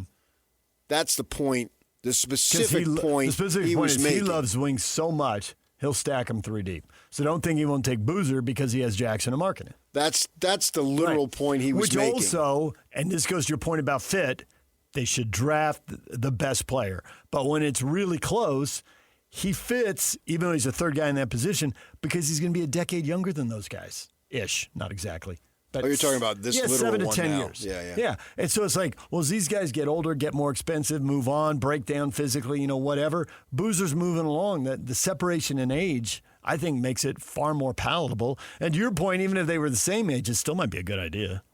He will be drafted at 18 years of age. He does not, I've got in front of me, he does not turn 19 till July 18th. That is seriously young. It is. And he's really good. I mean, he went to the top of the key, or maybe I can see these in my mind. I see these plays where he's just like the camera is at midcourt on the ground, handheld, and he's slightly to the left of the top of the key, and you can see him, you can see a defender, you can see the hoop.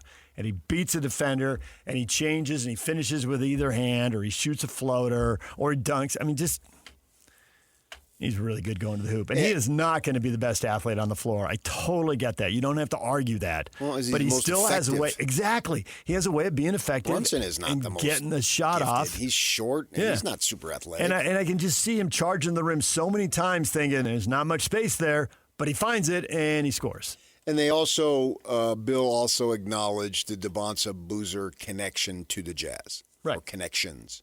Yeah. And saying that is an issue. Now, it's not as big of an issue as some folks make, but it is somewhat of an issue. But he's saying he doesn't think it would be an issue with him, with his father, and the history, of course.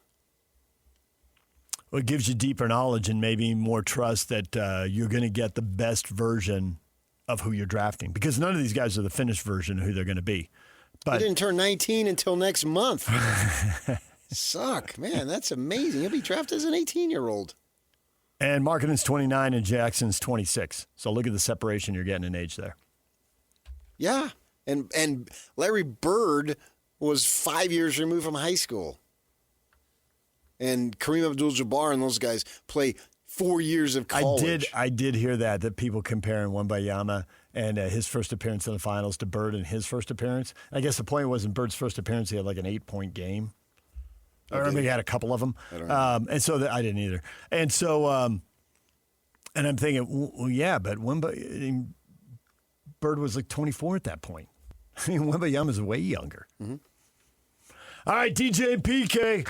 More of this coming up. Mike Folta's coming at 8:30. Utah Mammoth radio voice. We'll talk Stanley Cup final with him. Chris Lowe, National College Football writer for On3.com at 9 o'clock. A Win Tickets Wednesday. Rod Stewart, a week from Friday, the 19th, at the Utah First Credit Union Amphitheater. We'll give away those tickets in the 8 o'clock hour. Stay with us.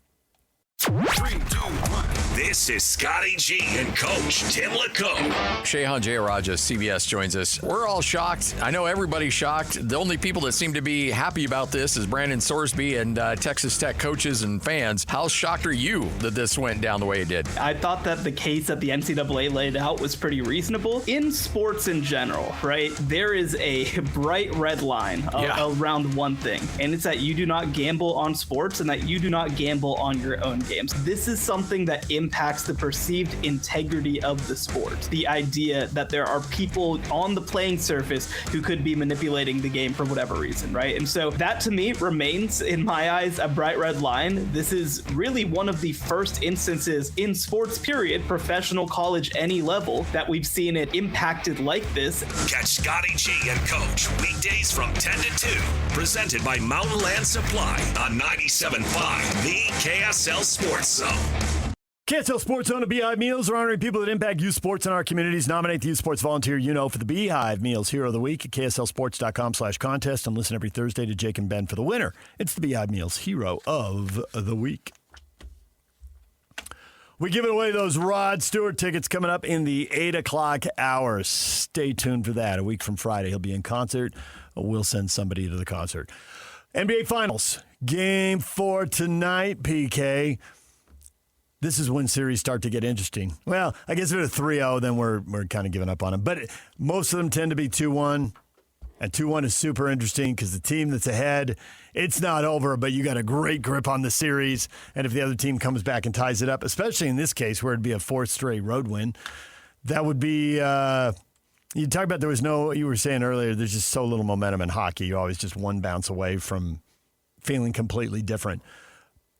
But that would be a big old momentum swing for New York, who, man, that was such a party before Game 3. If they have to go back to San Antonio tied 2-2, momentum, especially with a young team like San Antonio. Degrees. Yeah.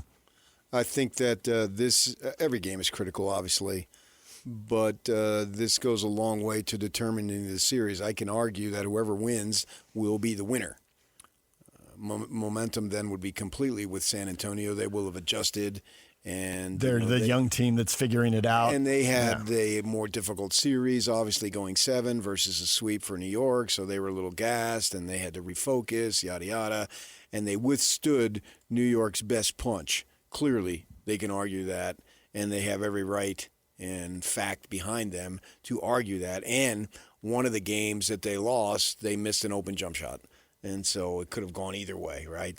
So then you can really rationalize, well, in Game 1, the Knicks were fresh and ready to go, and they were exhausted. And since then, look at what we've done. Right. They had time to regroup more and study more and blah, blah, blah. And we're young guys who are figuring it out, and we are indeed figuring it out. And, And the coaching staff, too. He's a young guy. And so at the same time, if the Knicks win, then they got a stranglehold on the series, and you have to win, obviously, only 1 of 3. So not that I don't think it's over in that regard. You're just going 3-1. I think that's still a series. To me, I want to see the Knicks come out. They were running uphill the entire game. I want to see them be the aggressor. I think they were on their heels, and I think San Antonio made a marked effort to just jam the ball down the basket as much as they possibly could, be physical, be tough. Now you got the Knicks folks saying, we're going to respond and all that. Okay, so you caught them off guard a little bit. Now New York should be ready for that. How's that going to be? But if I'm San Antonio, that is your method. You got some strong dudes there who play the perimeter, Castle being one of them, and a couple other guys too. Johnson coming off the bench, Harper. Yeah, still a younger guy. I mean, they're all younger guys, but at the same time, you've got some strength, and take advantage of it. And New York doesn't have a big intimidator at the rim, so go at it. Why not? Why settle? I see, and you say just keep going at it. I felt like there were times in the game where they stopped. And then there'd be a timeout, and the coaches would lean into them again, and they'd start to do it again. And this probably goes back to everybody plays below par golf, even though they're below par golfer. That's part of it, and maybe it goes back to the, if they were a little more veterans, they'd realize, with each possession, have a little better feel for the game. Maybe they get caught up in it a little bit at times. It's hard to be a peak for 48 minutes. Yeah. So.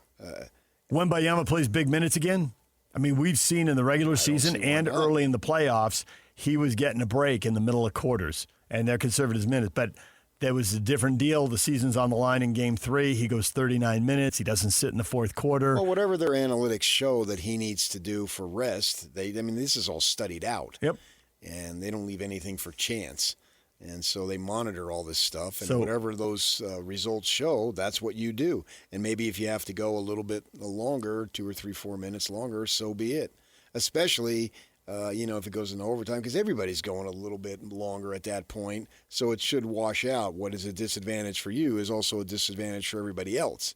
So, yeah, don't settle for perimeter shots. Don't settle.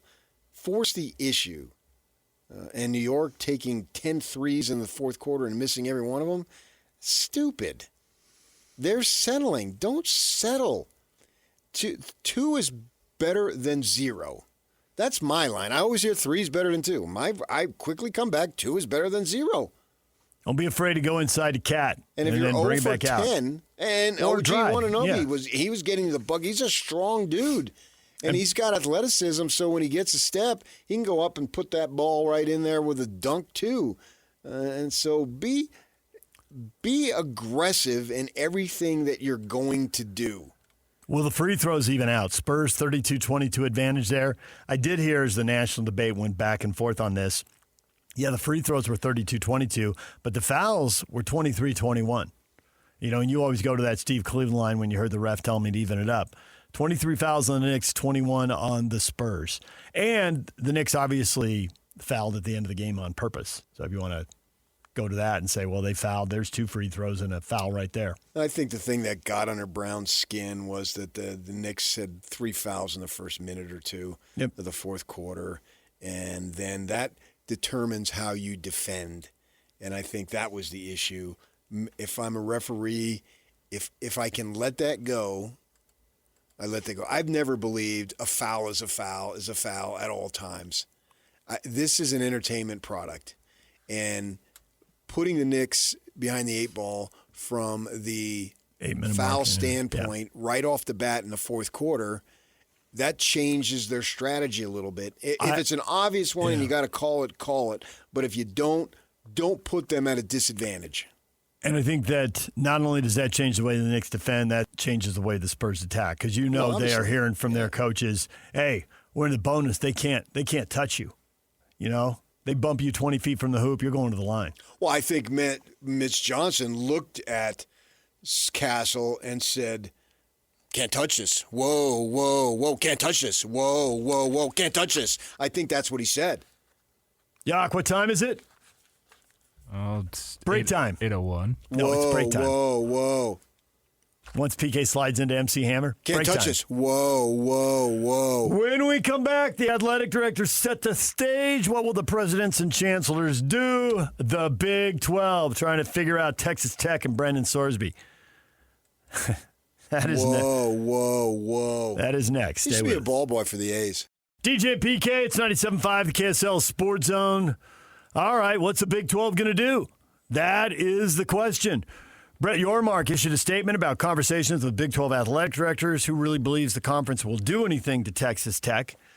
The ADs meet. I didn't really expect anything definitive out of that. I assumed that they are setting the table, coming up with options for the presidents, trying to guide the discussion, knowing full well something of this scope is going to be made above their pay grade. Oh, I expected more. Oh, did you really? I didn't expect anything at all. Well, not action, but statement. The statement said nothing. We met. Great. I know. And we're going to keep that confidential. BFD. Yeah. No, I wanted, this is egregious, and we're discussing ways to take action. That's what I wanted. You don't have to tell me the action. I get what you're saying, but the statement was too vanilla. It was too bland. It doesn't give me confidence that they got the stones to do anything. They need to have the cojones to do something. I got to say, I don't know what they're going to do. Suspend them. I feel like they're going to do something. I don't have a Suspend good them. feel for what it is. Suspend them. I think there's still a little bit of disbelief that they're in this spot. Well, get over it. And there's some way he's not going to play. I wonder deep down if Texas Tech really wants him to play, or if they're like, hey, we were going to back our guy, and then we figured the judge would swat him down, and it'll be Why taken did they care got of. a Fort Worth judge, and where does Cody Campbell live? Fort Worth. Come on. Does he own all of Fort Worth? Fort Worth is a big place. But And maybe he's not that got big. a big say. And it may well have been judge shopping, and they knew all along they'd get it. But I do wonder how much is a little disbelief. And now they got the whole college football world, giving them the evil eye, the side eye. And they're going to say, screw you. They may well. This is their moment. And it's Mark Cuban. Any publicity is great publicity. Everybody knows about Texas Tech now. No one's going to save you now. You got to figure out what you're going to do. This is a boon for Cody Campbell. Everybody knows who Cody Campbell is now, if you didn't already.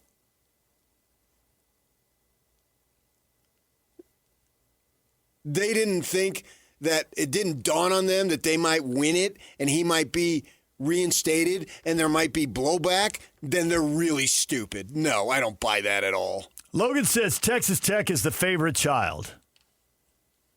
Yeah, I don't think I'm buying that. You think the Big 12 is thinking they're the favorite child? Hey, we're going to pretend to be all up in arms, but this is just going to get them ready. They're going to have a better team and they're not going to have a better team. I know, I agree, but why else would you call them the favorite child? What is Logan thinking here? I don't know. You'd have to ask Logan. Patrick says, what are they going to do? Leave for the Pac-12? Patrick says, do something to Texas Tech. They're going to have to take it. Suspend them. That's the only thing you can do. We can make them run around the block, write on the board, I will not gamble, do push-ups, community service. None of that matters. Right on the board. This is about winning at all costs for Texas Tech. Go look. Anybody who's defending it is a Texas Tech fan, or it's a media guy. The media guy in Dallas who's on some of these shows, he's there, what's the big deal? Yeah, I get it. You're contrary. That's a thing. And so here's your chance to be contrary. Good for you. Way to go. But you're ruining the integrity of the sport. This isn't about Texas Tech. This is you say, oh well, he didn't bet on the team to lose. He bet on blah, players, blah, blah, but blah, he did bet on players. That's unders. irrelevant. Yep. This opens up a door for kids who have all sorts of money to go ahead and then do these things and put themselves into more trouble. Because it's really interesting. A lot of people who have a lot of money have gambling addictions and gambling problems. And what's the deal, the connection? They got a lot of money, so they can withstand the losses. Barkley, Jordan, Mickelson. I mean, the list is pretty deep. Just to pick three. Yeah, just to pick three household names. Right. And so now you're going to get these kids are already being besieged with a bunch of hanger-oners who want some of their money, and now you're going to introduce, well, you can now gamble because if you get caught, well, it's going to harm your mental health. No kidding. Everything that you do is going to harm your mental health. Where do we draw the line? Go to that judge then. Any form of offense against the law when you get caught is going to harm your mental health. And so if that's your standard and your defense, it's going to harm your mental health. The kid who got 35 years yesterday is going to harm his mental health. Don't send him to prison. Of course, duh. I don't buy it. The Big 12 has to make a stand because the Big 12 is associated by association with Texas Tech. And if they just put out a statement, oh, we can't live like this. We won't tolerate this. Thoughts and prayers. What does that do? Not if Sorsby runs out there and plays. Yeah. And beats Houston in the conference By opener. association, you're allowing him out there. Suspend him, and then if they go to court and get some other judge or whomever, and there's that. That's their problem. That's not yours. You must make a stand, and you must do it. You don't have to do it today because we're still in June. But you, over the next 2 to 3 weeks, you must make a stand, and it must be suspension. There's nothing else to do. And your timeline might even be a little generous. I mean, the presidents are scheduled to meet early next week. So get the idea from the ADs, run it past the executive board, and then tell the president this is what we want to do. It may well be what you just said. What else can it be? I don't think finding the school, given how much money is floating around in college sports, has any impact. And we always hear fines and suspensions, but the fines, that's just slap on the wrist territory. There's too much money floating around out there. Yeah. They'll recoup it. So back to suspension. And it might land differently in court because it's a conference. It's not the NCAA where you run into antitrust stuff. It's like, well, they could leave and join another. There's plenty of conferences out there. It might just land differently. And you're right, it could also just land with a different judge. That's the Big 12. Don't worry about that. Well, I'm sure they are. I'm sure they're consulting their lawyers right now. Because they don't want to get beat. I mean, how do we frame this so that when it goes to court we win? And so you win again, and then they appeal. If the kid plays, you think that Texas Tech is going to follow through? If we get to December and he's played in all the games and there's some pending litigation, what's in it for Texas Tech? At that point, it's over. Yep. Yeah, the February appeal to this last decision, it's all over. It's out of eligibility. The season's done. Right. It's court cases like 3 Even weeks if it's after just the title cosmetic and they can't be enforcing it, do it anyway. I see what you're saying. Better to do it and then lose in court than it is to not do anything. You become an accomplice. At least the NCAA can say, hey, we took it to court. Now, maybe as our guest told us yesterday, maybe they didn't prepare as well or present the best case, but at least they went there. I don't know. I know we weren't there. This is so much bigger than Texas Tech beating Houston. Who cares? Who cares? Versus every game is compromised. It's all WWE. This is allowing susceptible young people with money the freedom to do something that will destroy their lives. Is that really what we want? People have the freedom to wreck their lives. Do they also have the freedom to wreck the sport? Because you can do both at the same time. But without consequence. Yeah. You have the freedom to do whatever you want, but you must face the consequence. Well, now you don't have to face the consequence. That is dangerous. Believe me, man. Being involved in gambling, that you don't want that. And then that I'm worried about the welfare of the young man and young woman. You want to be worried about the sport and the integrity of it? Fine. I agree with you 100%. Speaking generally. Right, but in this case, they largely go hand in hand. Not exactly the same, but they largely go hand in hand. Yeah. But the reality is we've had that before, and as long as your team wins, you don't care.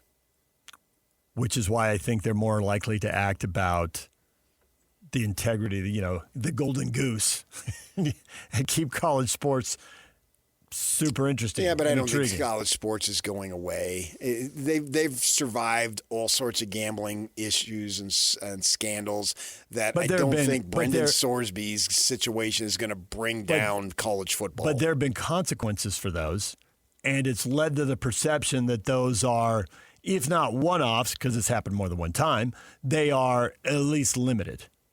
And the thought that there are no consequences, and now it's not limited, now it can become rampant, which, as you point out, could be rampant consequences for individuals, young people, and could be rampant consequences for the sport as well.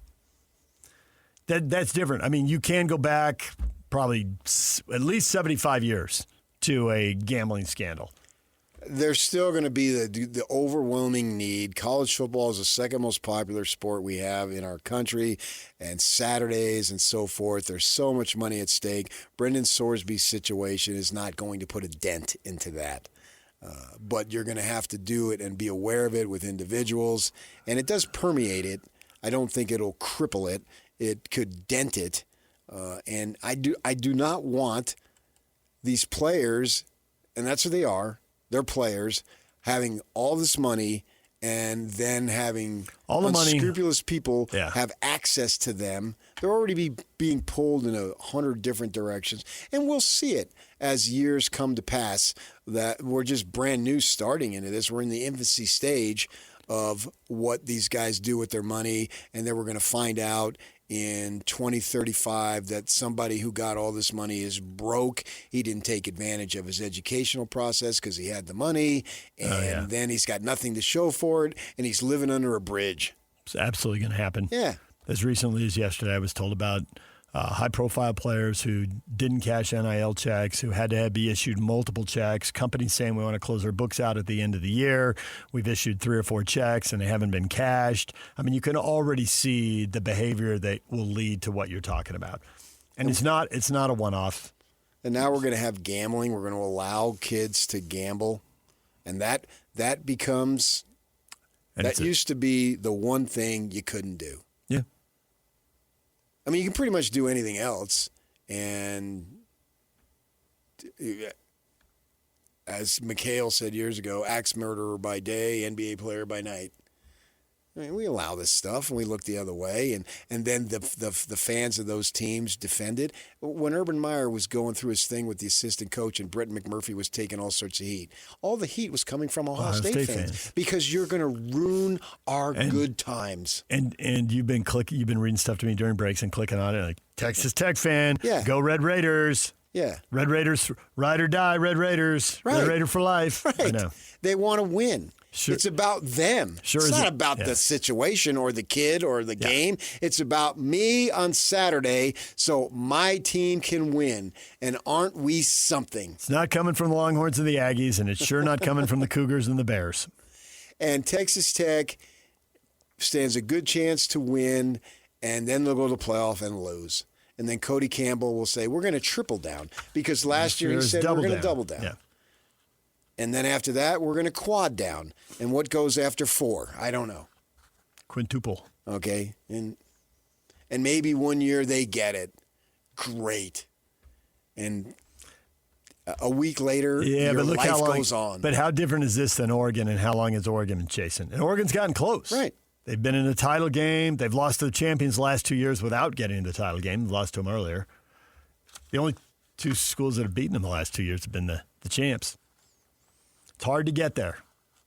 They could be chasing it for a long time. And if they get it, I just don't see. Then what? Yeah. Okay. You look around. Do you remember when Pablo told us that story? It's one of the reasons we love having Pablo on, because all these stories, you can cross-reference them. He said he won the title. They won the MLS Cup in Colorado, and his phone blew up, and everybody's reaching out. And he says after about a week, it got real quiet. He looked around and he said, well, better get on the bike and go running and get ready for next season. Yeah, after I mean, a I'm week, not discounting it because it's awesome. It is awesome. And you have the parade, and you have all the high fives, and you have all the texts and the dinners and all that. But then, like, after a week, But you can have those experiences along the way. And I point to the Ute fans in the first Rose Bowl and interacting with them, or in the Fiesta Bowl, or in the Sugar Bowl. I covered them all.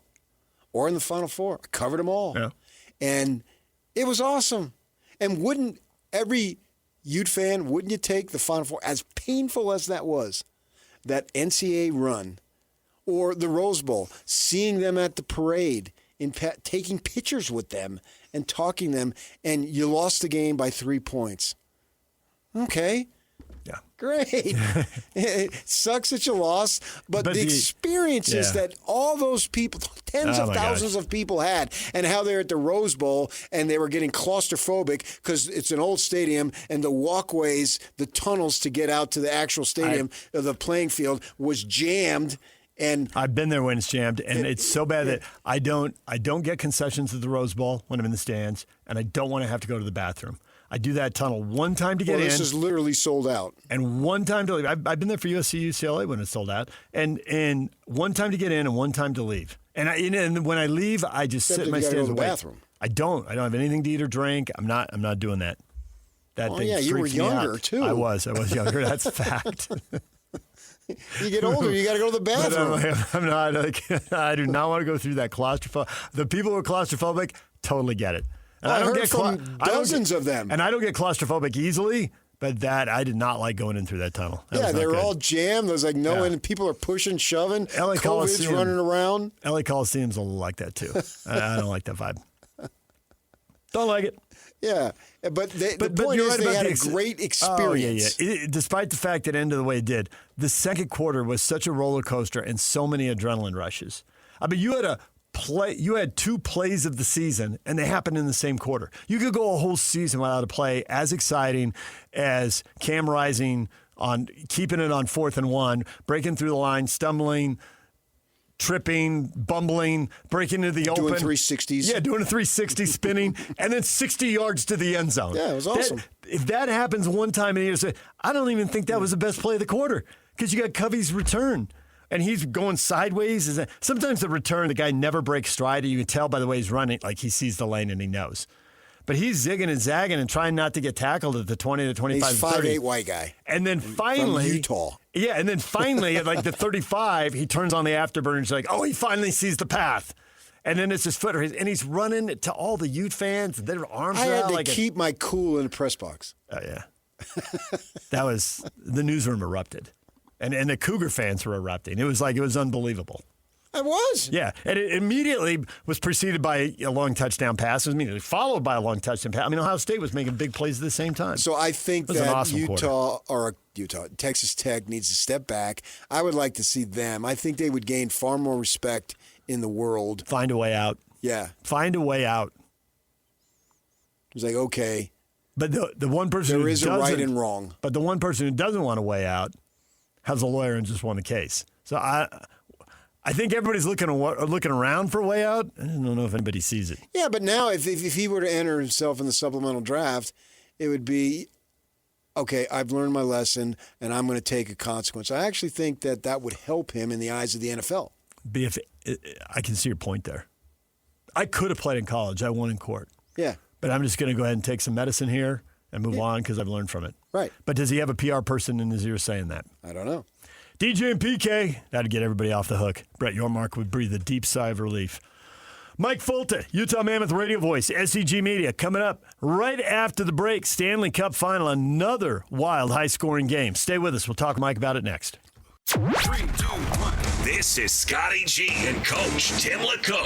Shehan Jayaraja, CBS, joins us. We're all shocked. I know everybody's shocked. The only people that seem to be happy about this is Brandon Sorsby and Texas Tech coaches and fans. How shocked are you that this went down the way it did? I thought that the case that the NCAA laid out was pretty reasonable. In sports in general, right, there is a bright red line around one thing, and it's that you do not gamble on sports and that you do not gamble on your own games. This is something that impacts the perceived integrity of the sport. The idea that there are people on the playing surface who could be manipulating the game for whatever reason, right? And so that to me remains, in my eyes, a bright red line. This is really one of the first instances in sports, period, professional, college, any level, that we've seen it impacted like this. Catch Scotty G and Coach weekdays from 10 to 2. Presented by Mountain Land Supply on 97.5, the KSL Sports Zone.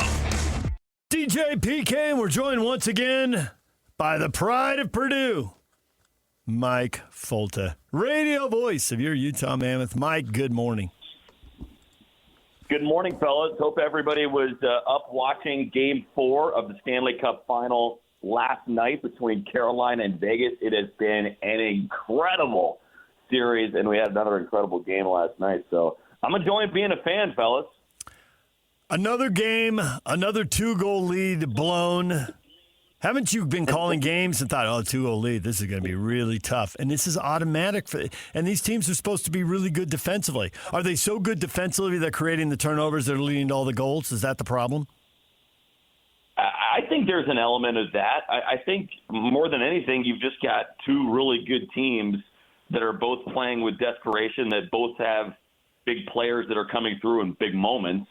For Carolina, it's been their captain, Jordan Stahl. Another 2 goals for him last night. I think he's the oldest player ever to score in 4 straight Stanley Cup final games. He's 37 years of age. And then on the other side, you've got clutch players like Mark Stone and Brett Howden and of course, Mitch Marner for the Golden Knights, who is the front runner to win the Conn Smythe, the playoff MVP. But I think it's just been incredible theater. And the fun thing about it for me is that, like, everywhere you look up and down the roster, you've got players on both sides who are making incredible plays and then making mistakes. Nobody has been perfect in this series, and that's why we're tied at 2. Oh, yeah, you're channeling Torts. Is that what they call him, Tortorella?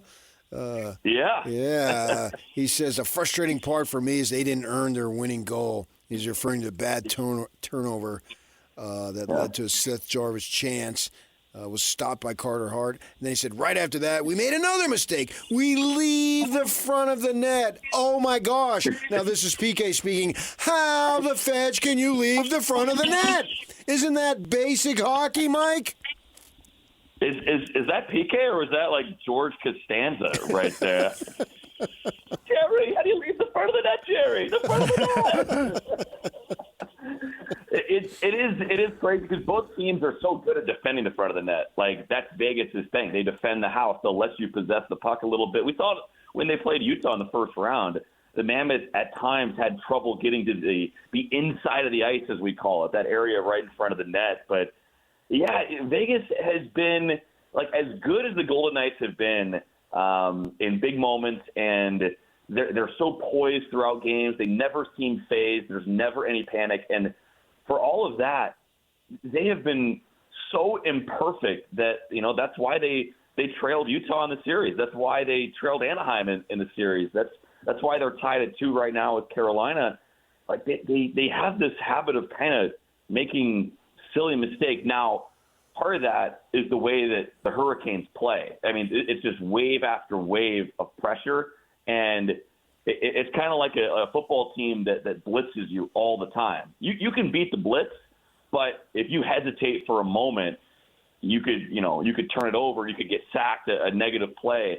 So with all that pressure, like, eventually the dam breaks, and most teams make mistakes. That's why Carolina's reached the final, and they're doing it to Vegas too. So the Hurricanes deserve a lot of credit on that front for forcing those mistakes with the tenacity with which they play. How much did you enjoy what turned out to be the winning goal? I mean, you're just talking about sheer effort, stumbling, tripping, lunging, falling to the ice, and somehow slapping that puck into the back of the net. It's not the prettiest goal, but in a way, it's gorgeous. It was incredible, and somewhere that's going to be framed, that still shot of Jordan Staal on the ice, knocking that puck in. That's going to get framed, and it's going to be in a bunch of Raleigh man caves. And it's probably going to be in the North Carolina press box at the Lenovo Center as well, because that was an incredible moment. And PK kind of mentioned it. It started with Seth Jarvis forcing a turnover, and Jarvis is a guy who has been a little bit snake-bitten in these finals and in the playoffs in general, hasn't made as much of an impact along with some of Carolina's other top guys that head coach Rod Brindamore would have hoped. He did have an overtime winner in Game 2. But he just makes an incredible play. He's taken on like 3 Golden Knights. I think Ray Ferraro on TV said it looked like a Golden Knights team picture in the corner. There were so many gold sweaters, but Jarvis finds a way to beat them all, just kind of keep the play alive. And then I think it was Ehlers who passed it to Staal, and that's just an incredible effort play. And that's why this series has been so incredible. You have 2 teams that are selling out every moment. And even when your legs are tired, there's not enough oxygen getting to your brain, you can't even think out there, these guys are still finding a way to make these incredible moments. Turning to the Mammoth, Bill Armstrong making a statement as far as basically anything and everything's on the table. I'm paraphrasing. I don't know if he used that phrase, but you get the point. What level of talent do you want in return if the Mammoth were to include Njigla or Desnoyers? I had to do a double take there. We're gonna have to work on your Canadian PK. So I've got TJ Ginla and Caleb Denoye. The Denoye one's tough. But Teach Ginla. Yeah, there you go.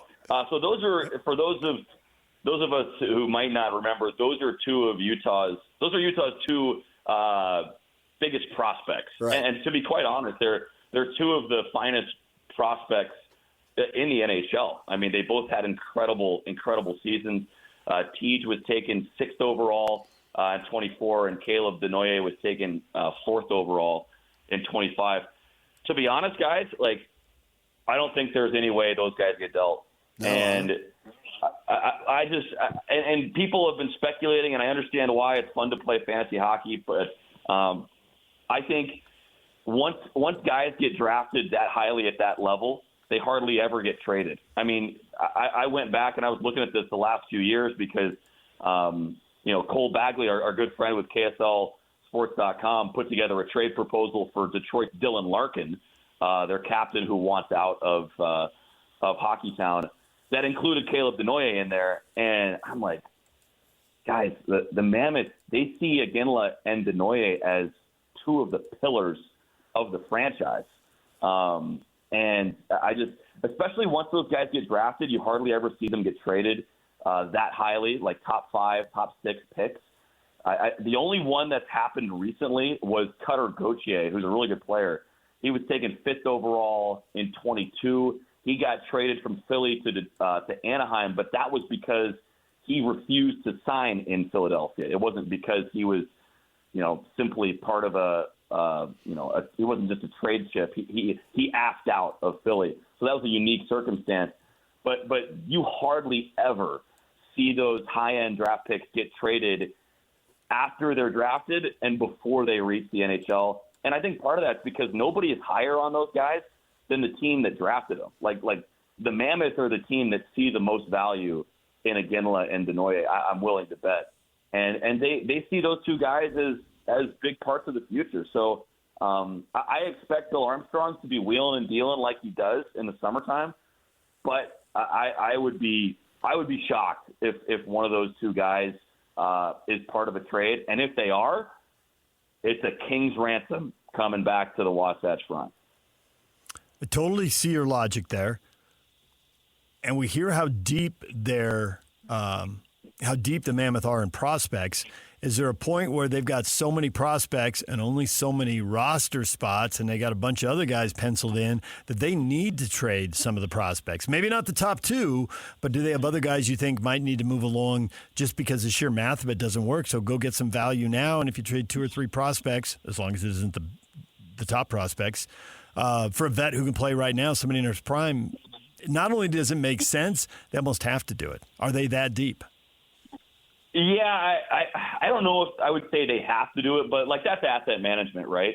Anytime you have a war chest like the Utah Mammoth do, and you can only sign 50 contracts. Like there's 20-something contracts, guys that are on the NHL roster. There's other contracts of guys who are in the minor leagues, but it still counts as an NHL deal. You can sign 50. So the Mammoths are close to that right now. So there's only so many more guys they can sign to a deal. But yeah, at some point the math dictates that you move this guy or move that guy, or there's not enough room in your system. But honestly, guys, I think this training camp's going to be a war. I think they want these young guys to compete with each other, and remember that competition is healthy too, and iron sharpens iron. And if you have a lot of these prospects competing with each other, that's going to bring out the best in them at camp and during the summertime when they need to be working. That pressure is good. And so I think you're okay if there's a little bit of overflow where, some of those high draft picks don't quite pan out, or they don't get as much of an opportunity. And also remember this, Bill Armstrong's a guy who believes in letting prospects bake in the minor leagues. He will throw that casserole in the oven until it is crispy brown. So there is no problem for Bill Armstrong with letting a guy stay in the minor leagues maybe a year, a couple years more than what other teams would. So you can't really ruin a hockey prospect by having them play in the American Hockey League too much. It's a very competitive league. It's a hard league. And you can learn a lot of things down there. So yes, I do think like at some point you start trading the future assets, whether it be a draft pick or a prospect, for players now. But I think having an overabundance of prospects is not an immediate concern because of the competition and because you can let those guys bake for a little bit. Well, baking, that's more of the winter thing. And in the summer, we've got grilling. Do you like your hot dogs a little charred when you grill them or what? I can do a little char, yeah. I don't mind that smoky flavor. You get some of the grill residue on there. Yeah. I had a great health missile at Davis County Golf Club the other day. Very well done with a quality bun as well. I believe I just heard the phrase health missile. You walk in, you pluck it off the roller, and you feel your cholesterol go up. Oh, yeah, and I appreciate you pointing out the quality of the bun because that's important. It goes hand in hand. And I respect you, Mike, greatly, and I love having you on, but I could change my mind if you tell me you put ketchup on it. I am a mustard and relish guy. I love you even more, Mike. Yeah, there's no need for tomato juice on freaking men. That's all sugar, chemicals, and red food coloring. There's no tomato in that. I mean, Mike, we're family now, buddy. Yeah, I used to be a ketchup guy, like as a kid, but then I grew up. Right. And right. You came to your senses. I've seen people like just put ketchup on their hot dogs. I'm like, why don't you just dip it in water? Wait a minute. So it's not no relish, mustard, no relish with the ketchup? Yeah. Wow. Yeah, it was just strange. ketchup, and then no other condiments. I think that's Looney Tunes. Yeah, those are Joey Chestnut, by the way, I think he lives in Westfield, Indiana, which is like 15 minutes from my hometown, like right across the White River. So not surprised that he's got Midwest ties. Speaking of your Indiana ties, are you one of those people who is staunchly against Purdue ever scheduling Texas Tech at anything again? I got to be honest, guys. Like, the Sorsby stuff kind of blew over my head, and I checked Twitter like a few days after the announcement came down, and I was like, what? They're letting this guy play? What is it's pretty much all of our reactions. You know what it was? Actually, it wasn't Twitter. I was listening to Jake and Ben, and they were talking about it, and then like a stinger of PK came in at a soundbite of PK talking about it. I'm like, wait a minute, they're letting this guy play, and you were going off on him, PK. I can't believe it. I just saw Nebraska and Georgia are boycotting him. Texas Tech, I think. I would love for Purdue to boycott him. I don't think we're playing Texas Tech anytime soon in any sport, but yeah, sure. Boycott the Red Raiders. That is a joke. And put Pete Rose in the Hall of Fame. Like, come on. Yeah, I'm with you, Mike. I knew that I would be because you don't put ketchup on your hot dogs, so I knew right off the bat we had a lot in common. And I mean, what a precedent it sends. Now we're going to have kids growing up gambling, and then they go on to the pro sports. Boy, that's not a problem. I don't see anything wrong with that whatsoever. I just and maybe the Sorsby kid is a nice guy. He probably is. I have nothing against him personally, but I think we all understand why leagues and courts are so strict on this, or had been so strict on this, where if you bet on games, you're out. You're out. But it's like the 1919 Black Sox all over again. Shoeless Joe, man. And there we have clueless Texas Tech. Shoeless Joe and clueless Texas Tech. That's right. Oh, my gosh. Well, I can't believe it. Would have impacted his mental health. It would have put him in a bad mood. Guess he's never. Well, those are called consequences, and we all have to live with those. Somebody's never watched Shawshank Redemption, obviously. I'm in a bad mood every day. Yeah, just think of poor DJ. He's got to work with you. Yeah, I'm wrecking his mental health. Fair. I always thought he was nuts. Well, that's just because I put ketchup on stuff. hot dogs. But at least I put it with the mustard and the relish. Wait. So you're a ketchup guy? Yeah. Oh, I have been, yeah. Yeah, I have been. Well, I'm currently off the health missiles altogether. Yeah, but we haven't been on July 4th yet. That's true. I don't know if DJ is getting the invite to the family barbecue. I know. When he dies, Mike, I'm thinking I'll replace him with you.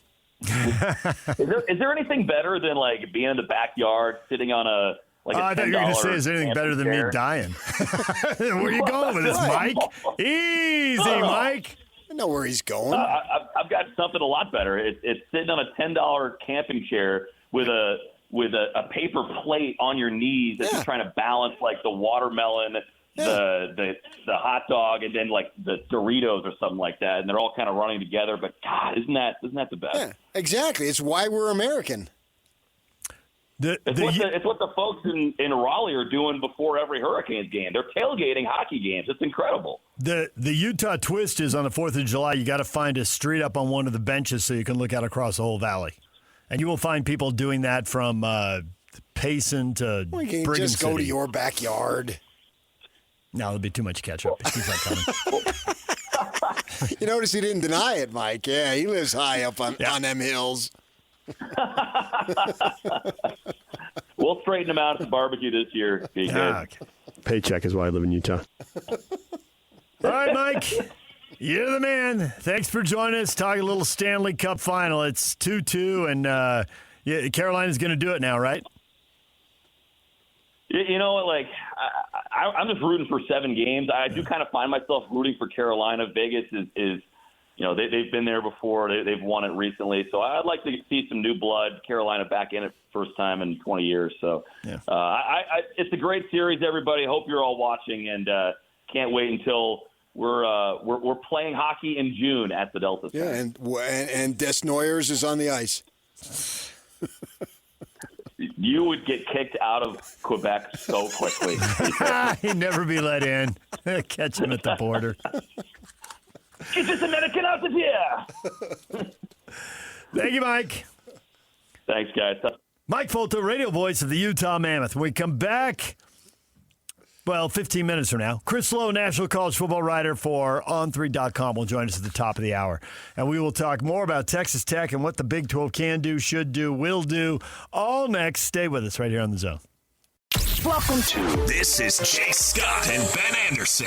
President of basketball operations for the Utah Jazz, it is Austin Ainge. How often are those top names switching around at the top of a draft board? Does that happen this late in the process? It does happen. We're trying to force ourselves to keep an open mind. Like, don't get locked in until we have all the information. Make sure we're processing everything correctly. We're almost fighting a consensus or predetermination. We're trying to make sure we go through it as thoroughly as possible before we lock in. We are fighting groupthink. We're fighting media narratives. We don't have a consensus in our rooms, right? Like, there's arguments. My dad and I fight every day about stuff, about players. Coach Hardy and I spend a lot of time talking through it and picturing how it would work with this guy and that guy. And there's a lot of opinions and I work with a lot of smart people. Catch Jake and Ben afternoons from 2 to 6 on 97.5, the KSL Sports Zone. DJ and PK, Rod Stewart music all morning long because we've got Rod Stewart tickets. He's going to be at the Utah First Credit Union Amphitheater a week from Friday, June 19th. If you want to go, be caller 12 right now, 801-575-ZONE. Caller 12, 801-575-ZONE to go see Rod Stewart at the Utah First Credit Union Amphitheater, June 19th. Des Noyers. Got any other names you'd like to mispronounce? Wait, how did you say that? Njigla? Njigla. Man. Y'all knew who I meant. Des Noyers. What's the point of having all those letters if they're not going to use them? The silent S's. My S's aren't silent. Killing you. What can I tell you, man? Every letter in my name serves a purpose. Get in. Front and back. Yeah. So, I mean, come on. Come on. I'm not French. Fact. Plus, I knew Mike would get a kick out of it. Game 4. NBA Finals tonight. The Knicks go up 3-1. gets so close to the title they can taste it, or the Spurs are 2-2. The kids are figuring it out, and they are in charge now, going home ready to take the lead. How long does it take Wembanyama to get a dunk tonight? First minute or second minute? They're going to throw him lobs early, aren't they? They've got to. Be crazy not to at this point. Well, I think that New York needs to make a statement. Put him on his can. He's cheap-shotting guys left and right. You do it too. Drop him. No layups. I just saw something. Channel Charles Oakley. The ghost of Charles Oakley, no longer allowed to roam the halls of Madison Square Garden. I'm flicking around the television, yeah, and I come across, I don't even know where I saw it, but I saw it, and I've seen it 100 times, and I watched it again. They're having a documentary, basically, on the Celtics and Lakers, and Mikhail, when he clotheslined Rambis, they said, we had just had a timeout. And it was Casey Jones was the coach. And he said, no more layups. If you allow a layup, you're coming out of the game. And so he took him out. Yeah, and he's talking about how that's on his mind, right? And, funny, in those days, it was just a foul. 2 free throws, play on. And so the point being, no layups. No easy buckets. And if you have to get a little physical, I'm not a cheap shot guy by any stretch, and that clothesline was over the line. I agree. Man's in the air, right? Fortunately for Rambis, he didn't get any serious injury. Got up, and then Worthy was James Worthy, how he kind of pushed Rambis out of the way, and so this was, I don't know, several years later. They're discussing the play, right? And Worthy said, "Yeah, I wish I wouldn't have had to pushed him. I wish I never had pushed him. I would have liked him seeing him go right after." And I don't want to see fights by any stretch, but I think you have to have a level of physicality that sends a message that, okay, you come in here, there's going to be a foul, and we're going to be tough about it. I thought New York was a little too soft at the start of the game, and that just gave San Antonio all sorts of confidence.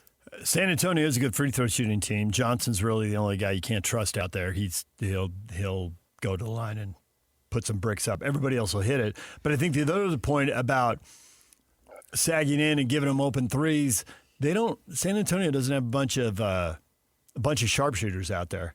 They're not. Maybe Champagne is the guy who's shot it pretty well here in the postseason, but the rest of them have just kind of been decent.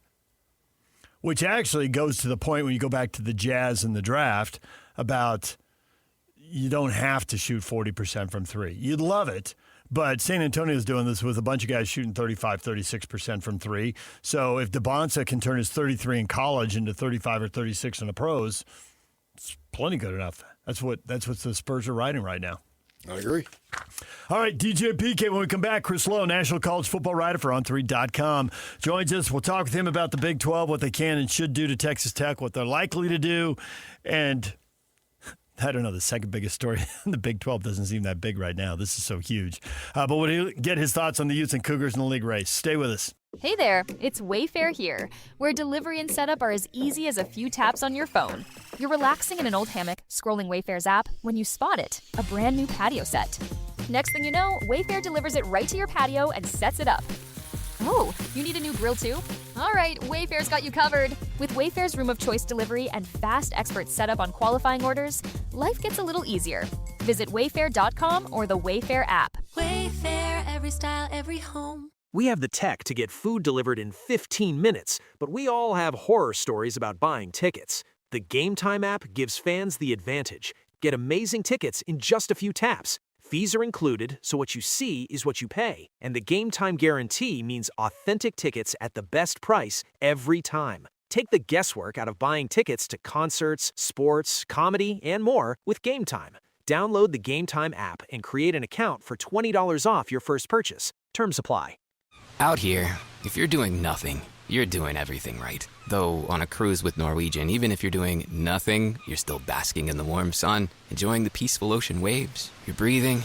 Don't forget about breathing. Definitely need to be breathing. So you get to do nothing, or everything, but you still need to be breathing. It's like really important. Experience the difference with cruises to Alaska, the Caribbean, and Europe. Norwegian Cruise Line. It's different out here. Visit ncl.com, call your travel advisor, or 1-888-NCL-CRUISE. Norwegian Cruise Line ships registry the Bahamas and USA. DJ and PK, it's 97.5, the KSL Sports Zone. Texas Tech, the Big 12. They're facing off, PK. What will the Big 12 do? So there's a series of 3 meetings here. The ADs got together. They had a call, had their meeting on the phone to kind of set the stage. The executive board will meet with the commissioner and review options. And then the third stage, presidents and chancellors expected to meet early next week. And at that point, action. What will they do? Action. We want action. You are expecting, hoping for, encouraging them to suspend Sorsby. Well, I don't think they have any choice. It'll be a stain upon them. From a story standpoint, I hope they don't, because going into Big 12 Media Days, that's going to be the dominant story. We're not going to talk about football. July 7th and 8th. Yeah. It's not that far away now, less than a month. Right. Yeah. I'll be down there. We'll be down there and broadcasting both days. I've been to all these Mountain West Media Days, Pac-12 Media Days, Big 12 Media Days, and you want to talk about football, but you can't ignore the most obvious, overwhelming story, and that's this one here. This is the most obvious, overwhelming story, and even if it's just for show, suspend them. Say, we're not going to allow this, and if somebody else rules and so forth, so be it. I don't think you need to fight your last dollar to prevent them, because I don't really think it makes a difference whether he plays or not in terms of the team. It's just that the message that is being sent, that gambling is now allowed and prop bets and what have you.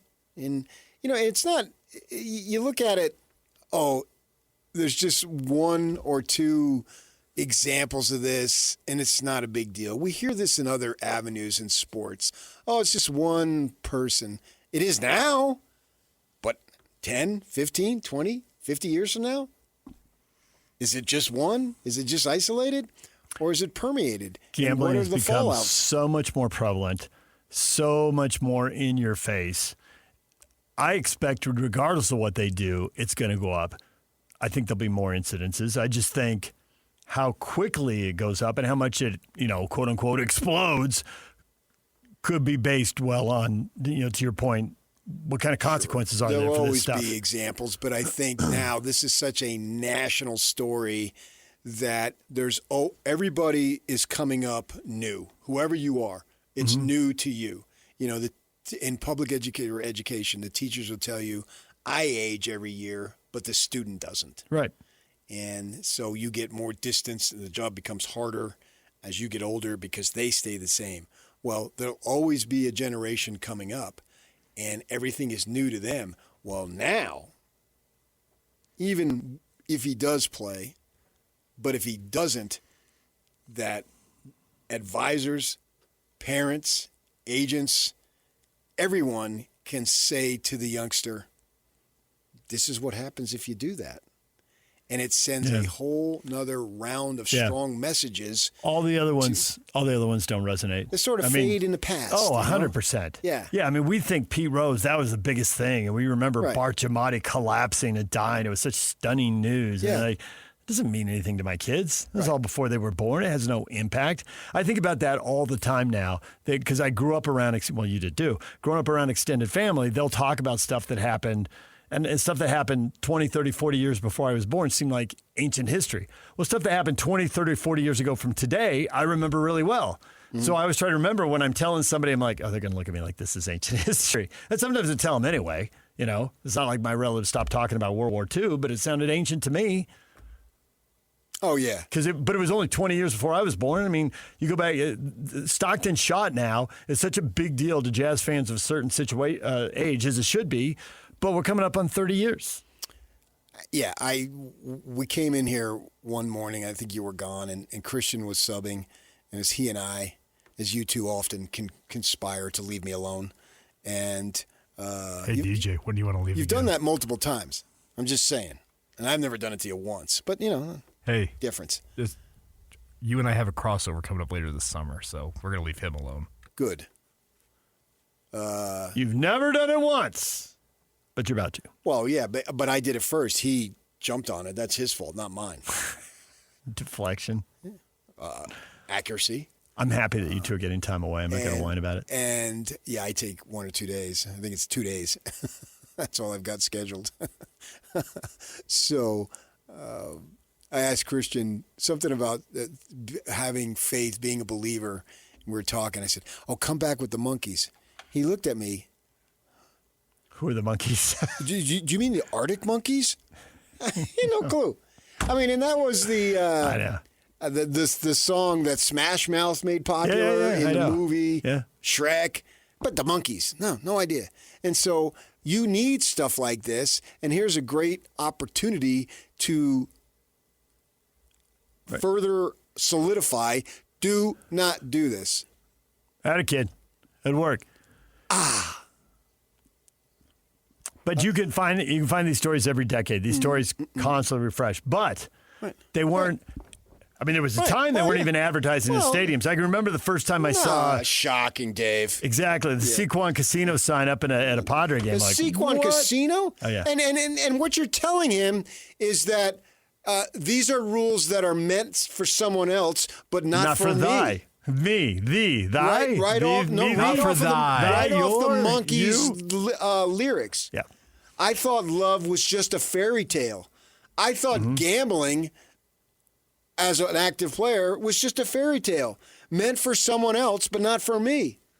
Now, the Big 12, Yormark, I want him to make me a believer of all that is good, all that is right. And gambling isn't on sports as a player. It just isn't. Or if you're a GM, we couldn't, when we were employed by the Millers, we could not bet on NBA games.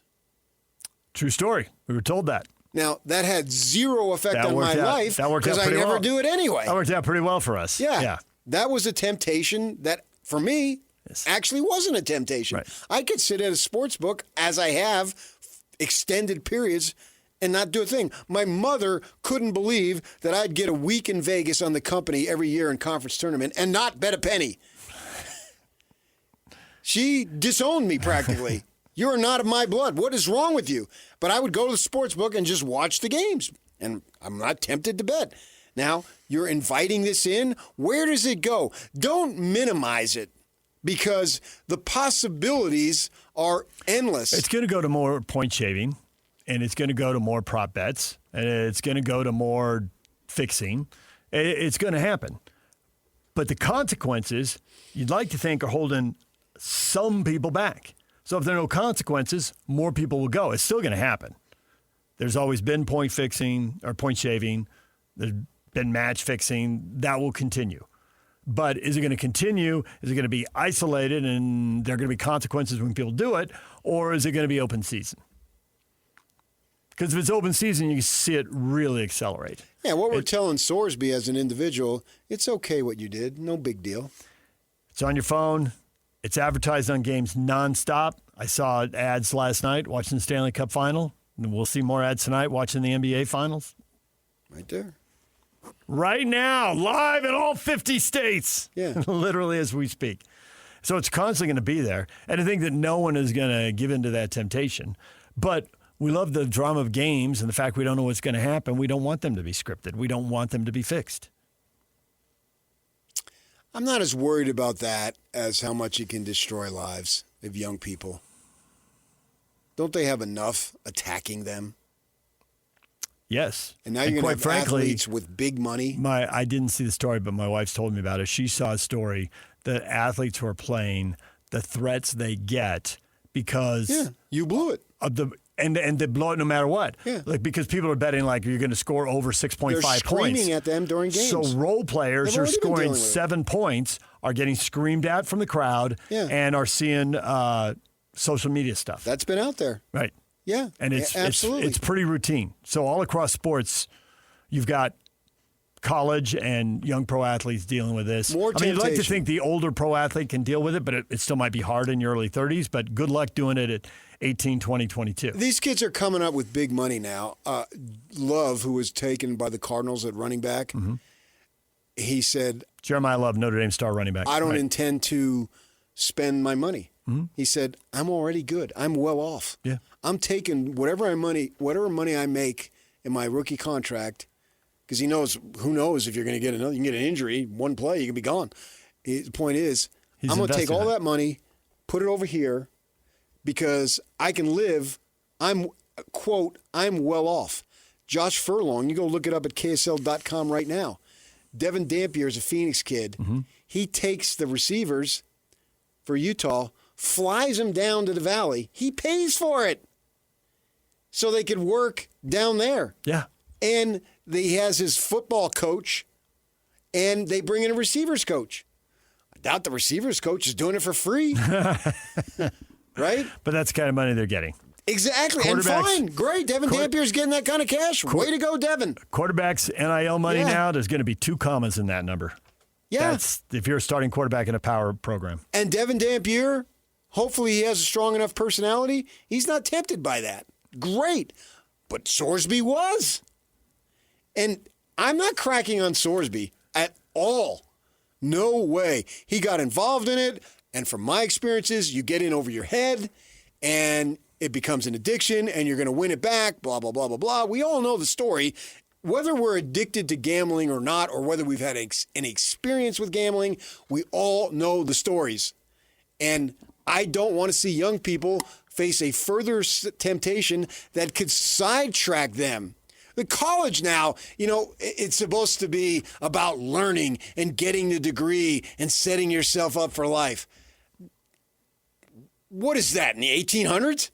That seems so far-fetched now. It's about how much money you can make, and now we want something else that could derail them? It just bothers me. So what is the Big 12 going to do? I think they have no choice but to have some form of suspension. Is there any other penalty they could put out there? The suspension, which I think they will put out there, I also think it'll get challenged in court, and it might land differently because it's a conference. It's not the NCAA, the whole antitrust thing. We should probably get a lawyer on to get really good advice on that. Neither one of us. I mean, you were pre-med, not pre-law on Friday night at ASU. So there is a bylaw in the Big 12's charter, I guess you can call it that says this. They can allow the conference autonomy for discipline such as, quote, prohibitions on appearances in postseason events or televised events, restrictions on revenue distributions, and limitations on recruiting or scholarships. So can they ban him from the playoff if Sorsby plays? Apparently under that bylaw, they could make some type of move in that regard. That's not good enough. That's hitting Texas Tech where they live. That's the only thing they want. They want to go to the playoff and win. Yeah, but you have to earn that. They do. Taking it away before the season starts would be a blow, though. I don't think that's nothing. Ban you forever working from ESPN. You don't know you're going to. Are you talented enough? Absolutely. I've seen you a million times over. You're just as good as any of those other guys. But where you are in your stage of life, is it going to happen? No. Doesn't look like it. No. Right. Same thing with Texas Tech. Don't really want to pick up and move across the country at this point anyway. Freelance for them, that'd be different. Yeah. I get your point. Here, but I think Texas Tech, that is a reasonable thing for them to reach, and it does hit them where they live. You're taking away You're taking away what they want. Well, maybe but you're also taking away what somebody else could earn, and they didn't have somebody who's gambling. Because if they make it, BYU probably isn't. And is that fair to them? They have a guy who has hanky-panky, and they suspend him for 6 games. And you have a guy who's clearly gone against what everybody acknowledges, and he's allowed to play? Doesn't that seem a little off base? It does. So I was as surprised as anyone when that came out. I thought he was going to lose that for sure. It's not as good. I thought we were just checking boxes on the way to him declaring for the NFL draft. And honestly, I thought he'd get suspended as soon as he went to the NFL. And I figured he knew that. It's just something he had to get through. I really think he needs to step back, particularly if Cody says, we'll cover the money, and say, I'm going to work on myself, work on my game, and I'm going to show the NFL I'm serious, that this is behind me and it won't happen, and I'll be somebody you can count on and depend on, and whoever drafts me, that I'm going to show them, and I'm going to, redeem my name, I guess, the word I was looking for. Well, I think if he does it right now, it has the most power because the conference hasn't suspended him yet, and that does seem like a possible, if not likely, decision early next week when the presidents meet. But if he does it right now while he's got, quote-unquote, the upper hand, and just say, I'm not going to play. I'm going to declare for the draft. I'm going to work on me. I'm going to be prepared for the NFL, put this behind me, all the things you said. Win the PR battle, it makes, our teams more likely to draft him then. Are there more teams? Does he go sooner? He says, I expect I'll face a suspension when I get to the NFL. I'm willing to deal with that lost year. It's super easy to have your lawyer have a little backdoor communication. Say, especially because your rookie ain't going to play anyway. Here's what we're thinking, and you suspend him for a year. That's what the NFL was. The NFL was suspended players for gambling for 1 year 60 years ago. The lifetime bans are a Major League Baseball thing, and it goes back to a World Series. But Alex Karras, Paul Horn, and they were welcome back to the league. Alex Karras did Monday Night Football games when I was a kid. He was in movies. He had a huge. You can easily move past it. It's been done. So backdoor communication is lawyer to the league. Hey, if we do this, will you do that? It can all be negotiated. It doesn't have to be a surprise. That's the smartest thing for image-wise. Get way in front of it. Help with the image. He does a mature thing. And I do think there are a lot of people looking for a way out. This is kind of it's very surprising that he won. Because I think it's a bad look for Texas Tech, who already they've got somebody a at win Texas at all Tech. costs. Somebody at Texas Tech has to be saying that in a closed room. Like, this is a bad look.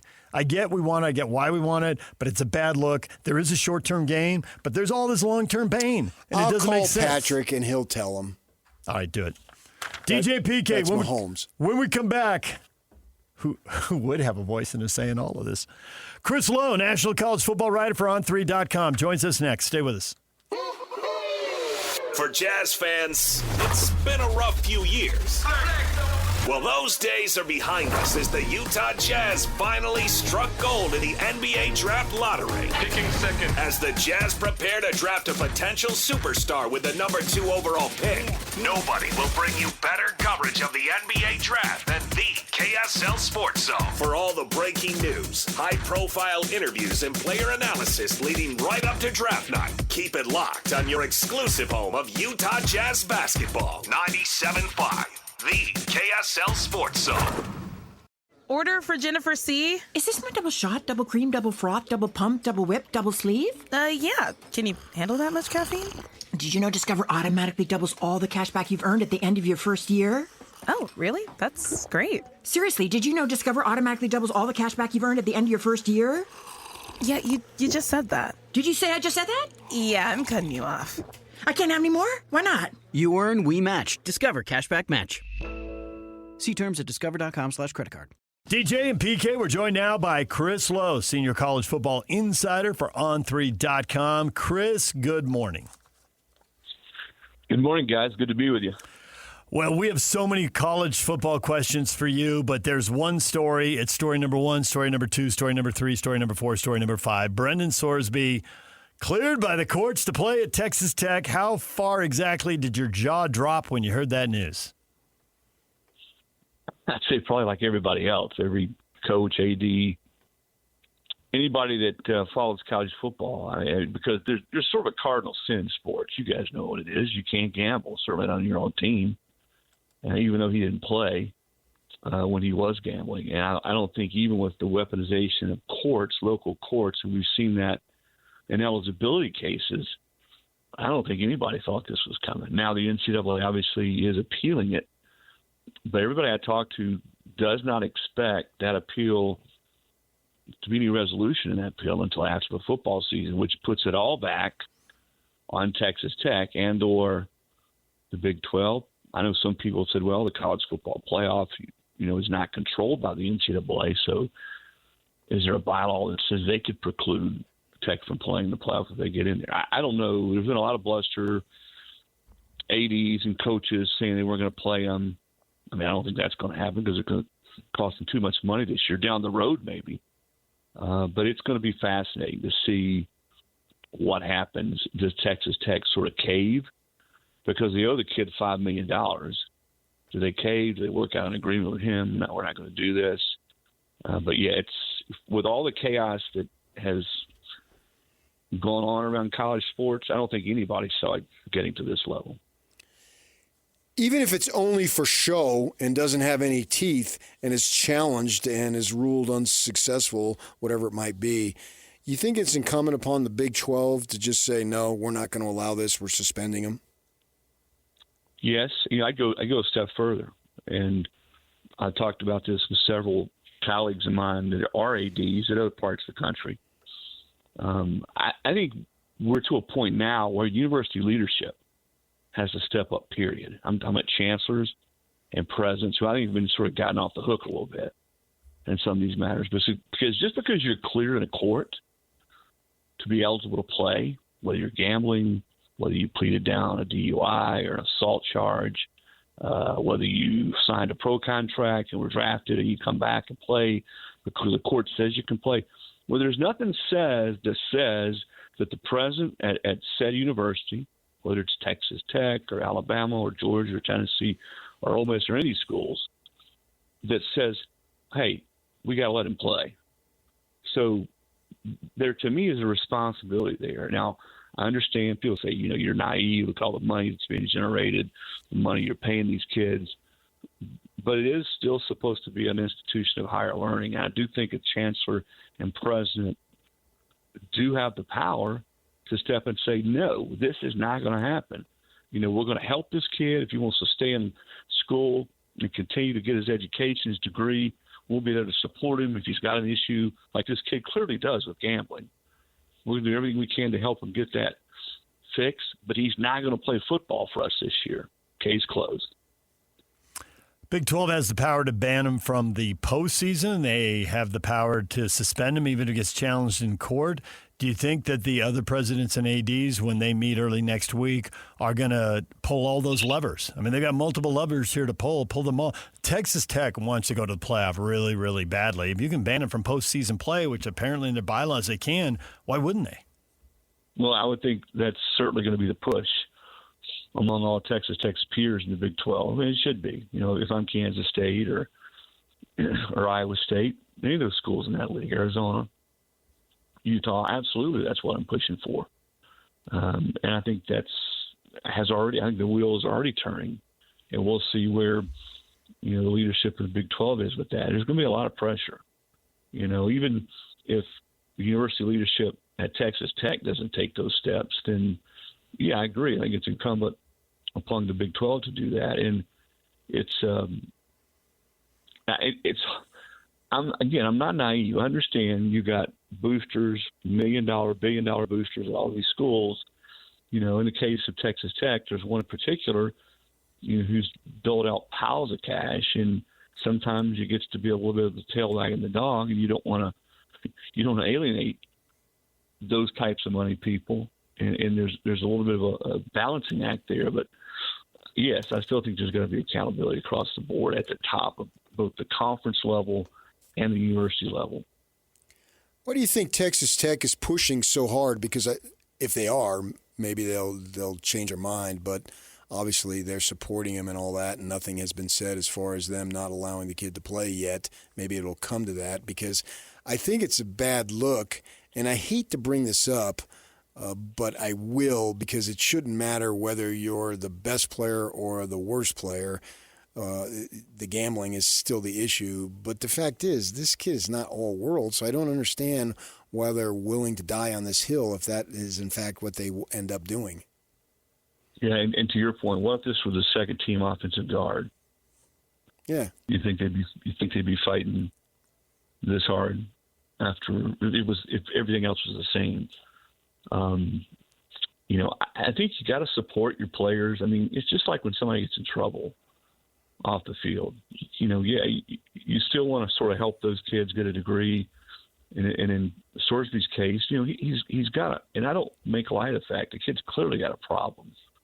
And I know he's been seeking help as a school, as a university you sign with. You want to continue to help him do that, but yes, you don't have to let him play football. And I don't know. I don't know if they feel like, they're going to dig their heels in and hold on to this. As I said earlier, there's money involved now, $5 million worth. He's into a contract with. I do think in most of these contracts, I haven't seen them all. There are ethics clauses that if you break those ethics clauses, then you forfeit all or some of the money. I think stuff like that, and maybe those conversations are being held right now between his people, his reps, and Texas Tech. I go back to what I said at the outset of our conversation. That to me, the most fascinating thing is if this truly does end up being just in Texas Tech's court, and the Big 12 doesn't do anything, the college football playoff says we don't have any bylaws that say we can't keep them from getting in.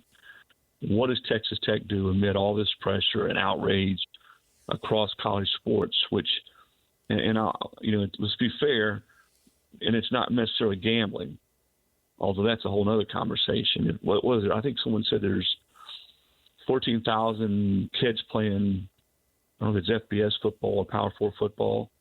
And this is not a whataboutism, but I think the scariest thing that scares the hell out of ADs and coaches is how many other kids are gambling regularly on football.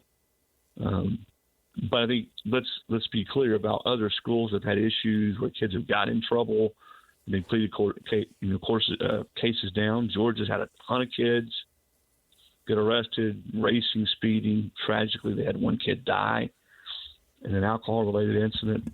You got kids that are signing pro contracts and going to court, coming back in play. So everybody who's wagging the finger now, and gambling to me, though, is at the top of the list because it's a cardinal sin. People need to make sure their own closets are clean before they get too sanctimonious. Yeah. Well, that's number one. That's true. I think number two is no matter how clean your closet is today, who knows what tomorrow is going to bring. So, right, exactly. I mean, the ads are up in the stadiums. The ads are up on TV. Everything's available on your phone. Most states, not all, but most states have legalized this. And even if they haven't, people figure they can get away with it anyway. So, and then just the sheer number of college athletes, this has to be going on. The thing is, college sports can survive this if there are consequences and the people who are seen as the grown-ups in the room take action, because there's at least 75 years of point shaving stuff out there. City College of New York, 75 years ago now, and there's been stuff pretty much every decade. So I don't see why that's going to change. But the difference is the grown-ups in the room, in this case, a local court said, 2-game suspension. I mean, hasn't it always been at least a year? Apparently, they tripped up here because the NCAA, there was some coach in Indiana who only got 30% of the games or something. I didn't know about that case. But most of the high-profile ones, including recently NFL, people get sit down for a year, and in his case, that's his last year of college eligibility. Yeah, and look at the Iowa kids just recently. Yeah. Calvin Ridley with the Falcons in the NFL. So yes, it's and I know I'm echoing what I said earlier. So yeah, who does stand up and say, no, this is not, we're not going to do this, like conference, school, NCAA. I think everyone's sort of waiting to see, because if the right thing is done here, and again, not just kicking this kid to the curb, as a person or as a student, but he's not allowed to play, then yeah, everybody else says, okay, there are real consequences. See what happened to Sorsby. If you gamble, you're not going to be able to play. You're going to be done for at least a whole year, because otherwise, and I think a coach said this anonymously, how do you ever know going forward what's on the up and up when games are played? Are kids, betting the under? Are they betting the over? Are they betting not to cover? I hate to even throw that out there, but those questions are going to be asked, right? I mean, everyone's going to wonder that. The health of the game, it's never going to be the same if he's allowed to play football this year for Texas Tech. Bottom line. Yeah, especially in a sport like football at the college level. In a pro level, it seems like it's more manageable because there's just fewer guys. In the college game, you have double the amount of spaces on your roster, and to try to manage all these kids is a chore unto itself. And plus, too, now with these kids coming into enormous amounts of money, like we're talking about Love, the running back from Notre Dame, he was saying about the contract that he's going to sign with the Arizona Cardinals. He's going to put it away. He says, I've been benefiting from NIL. Quote, I'm well off. That's a phrase he used himself. And so you wonder if these kids are already getting besieged probably by a bunch of hanger-oners and people and unscrupulous agents or whomever it might be, because we hear it at the pro level. And now if gambling, then if there isn't a consequence or a severe consequence, you're just opening up temptation for young people that are already facing so much temptation as it is, compounded with the amount of money that they're making. It's just awful. Yeah, and I'm glad you guys brought it up about the gambling advertising and, the apps, the betting sites. We can't watch a ball game anymore without seeing those ads, in stadiums everywhere. So there is a little bit of a hypocritical element here to it. And because, those advertisements and those companies who advertise are paying big money. I mean, there's a lot of cash being generated. But no, I mean, listen, when I was 19 and 20, I made a lot of dumb decisions. Now, I didn't have $4 or $5 million in my discretion, and God knows what kind of stupid decisions I would have made if I had that kind of cash. And you're right, you have people in your ear, the wrong people sometimes. You pray these guys are listening to the right people. And I think a lot of times if a kid who's 19, you're going back to some of the stuff in Georgia, and you get a high horsepower car, you never really had a car like that, and you're just sort of driving out of control, gambling. There's a lot that's different now, and that's why it's hard with the kind of money that's being paid out. I mean, if you think about it, if you're a top-tier quarterback, and this is not in any way, shape, or form me saying kids shouldn't be paid, because we're long since past that. These kids, they're the reason we go watch games. We don't watch the players to walk up and down, the coaches to walk up and down the sidelines. We go to watch the players play. And I still love the sport on Saturdays. But a top-tier quarterback in college football is going to command $3 million plus, maybe $4 million, maybe $5 million. Sam Levitt, who transferred from Arizona State to LSU, I think is getting $6.5 million. So the kinds of cash that we're seeing doled out. Jeremiah Smith told me, the receiver from Ohio State, who I think is the best player in college football, said if he wanted to go on the open market this past year, I know Miami was certainly interested, which is where he's from, he could have gotten $10 million, he said. And so, and you hear the clutter or not the chat about maybe the collective bargain model is the way to go. And I'm not necessarily saying that won't work, but if I'm an athlete right now, are you going to be on board with that? If you're making 5, 6, could potentially make $10 million? I don't know. I don't know if I would be on board with that. Right. I do know. I would not be. I get to move every year. And it's an open market and bidding. Why would I limit that? There was a time, maybe 10 years ago, when Northwestern players wanted to do it. There was still some upside they were chasing, so there's something they could get. But now they're getting everything, so why would they agree to that? It doesn't make any sense to me at all that they would sign up for that. Yeah. Which is why I balk at the idea that that's going to fix everything. I'm not saying it's not something that should be explored in some way, shape, or form, but I don't think it's the end-all answer. And I don't know what the end-all answer is. And that it's where we are. I mean, this thing was kicked down the road. The can was kicked down the road forever. And now it really is total chaos, anarchy, as I think one president called it anarchy. And it's, Congress is involved. You've got the Safe Sports, College Sports Act, but to me, anything that stunts a player's ability to move or his ability to make more money or cap what his income is going to be legally challenged. That's going to be challenged in court, and it's going to continue to happen. So, outside of a total antitrust exemption, I don't know if that's ever going to happen that the NCAA gets. I think we're seeing we have been seeing the beginning and the end to the NCAA and what type of organization or what it looks like.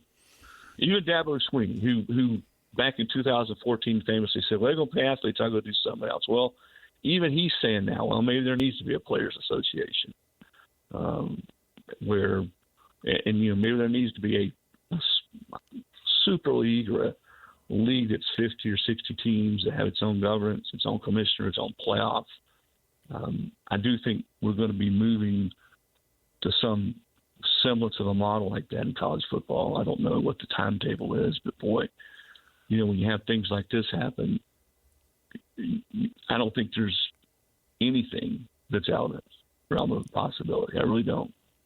And Chris, I'm an Arizona State grad. You had to bring up Levitt, didn't you?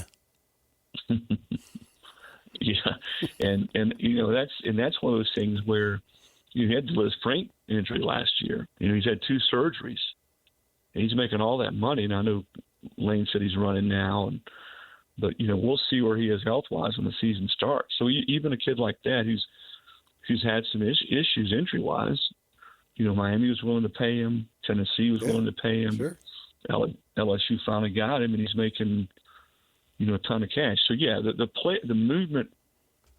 I think the thing if you look at that Save College Sports bill, the thing to me, the 2 things that make the most sense, and I don't know if they'll ever hold up, are the 5 to play 5.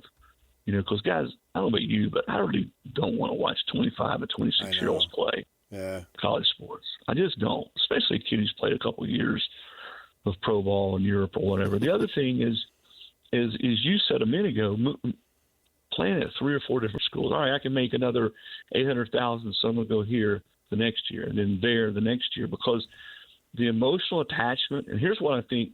I know the viewership is still high and people are watching on Saturdays, but what's it going to be like 2, 3, 4 years now if this continues? Because the emotional attachment to college sports, having a team that you watch grow together for 2 or 3 years, like almost the soul of college sports, we're starting to lose that. Yep. Yeah, we definitely see it here. The 2 of us have been here long enough. We remember that exact scenario at the University of Utah, and obviously they won big, and they went to an NCAA title game in basketball in 1998, and that was the whole story of the 90s, watching those teams grow together and those guys, and that could never be replicated now. And the arena was packed, and people loved it. And they're not winning now, and obviously that's the biggest piece of the equation, but it's just a totally different vibe. And they got a player from that era back trying to rejuvenate that because it was so special to Alex Jensen, but even he's acknowledged, man, the rules are just so different now. It's just And I tell my kids who are in the 20s, they look at me like I got 4 heads, and I know it's never going to go back to those days. But Michael Jordan played 3 years of college basketball, in North Carolina. Ralph Sampson, who was the college basketball player of the year twice, played 4 years. Yeah, Tim Duncan's not walking through that door. Yeah, those days are over of teams like that, kids playing together and growing together. And I think that's what, as a guy going on 61, I still love the games. I get up on Saturday mornings and I can't wait. And the product is great. I'm not one of those get off my lawn guys. But the part I miss the most is seeing teams grow and seeing kids develop together and knowing, hey, this kid is a really promising freshman for us, and I can't wait to see what he does next year and how much he grows. And then the next year, and we're going to get in this receiver and see those guys grow together. It's junior college every year now, and I don't know. That just does not appeal to me as much. Chris, we appreciate the time. Thanks for joining us. You bet, guys. Anytime. There's Chris Lowe. He's a national college football insider, senior college football insider for On3.com. When we come back, your feedback next. Stay with us. Join Scotty G and the coach Tim LaComb Friday from 10 to 2 at Tyndale Mazda, 10785 South Automall Drive in South Jordan. Question of the morning. Bill Simmons thinks the Jazz are going to draft Cameron Boozer, citing Danny Ainge's preference for wing players. Are you buying Bill's take? Ryan, Danny will probably trade the pick for 6 second-rounders. Some people are so sour. On a list I'd of go things, 7. On a list of things, it's not going to happen. Dennis, I would imagine he's wrong, but I never pretend that I know what goes on in any general manager's mind, especially Ainge. Why don't you explain what Bill was getting to, his bigger point, aside from trying to be a prediction and put something on the wall and say, see, I knew. It's more analysis of Ainge's history and career. Yeah, well, those are 2 Boston guys, and we saw that, he signed Gordon Hayward, he drafted Jaylen Brown, he drafted Jason Tatum, and certainly the Brown and Tatum thing worked. And he drafted Tatum when he had already signed Hayward and had Brown. And he still went for that type of player. So a bigger player, a bigger wing guy. And some people may say Boozer isn't that prototypical, and I get that. He's not. But in today's game, neither is Markkanen from that perspective. But you have to have that type of game in order to play in today's NBA. the Walker Kesslers are very rare. Patrick says if they do that, I'll be a Jazz fan again. I think it'll be a good time to be a Jazz fan regardless of who they draft. The team's already good. Irregardless. And each of the top three, irregardless. And each of the top three players definitely brings something. I mean, none of them are perfect players. They've all got their flaws. And at this point, we're hearing a lot more about their flaws than we are all the good things they can do. Cameron Boozer is 18 years old. He turns 19 next year. He's not a finished product, but he's 6 years away from being able to rent a car. He's obviously pretty polished for an 18-year-old.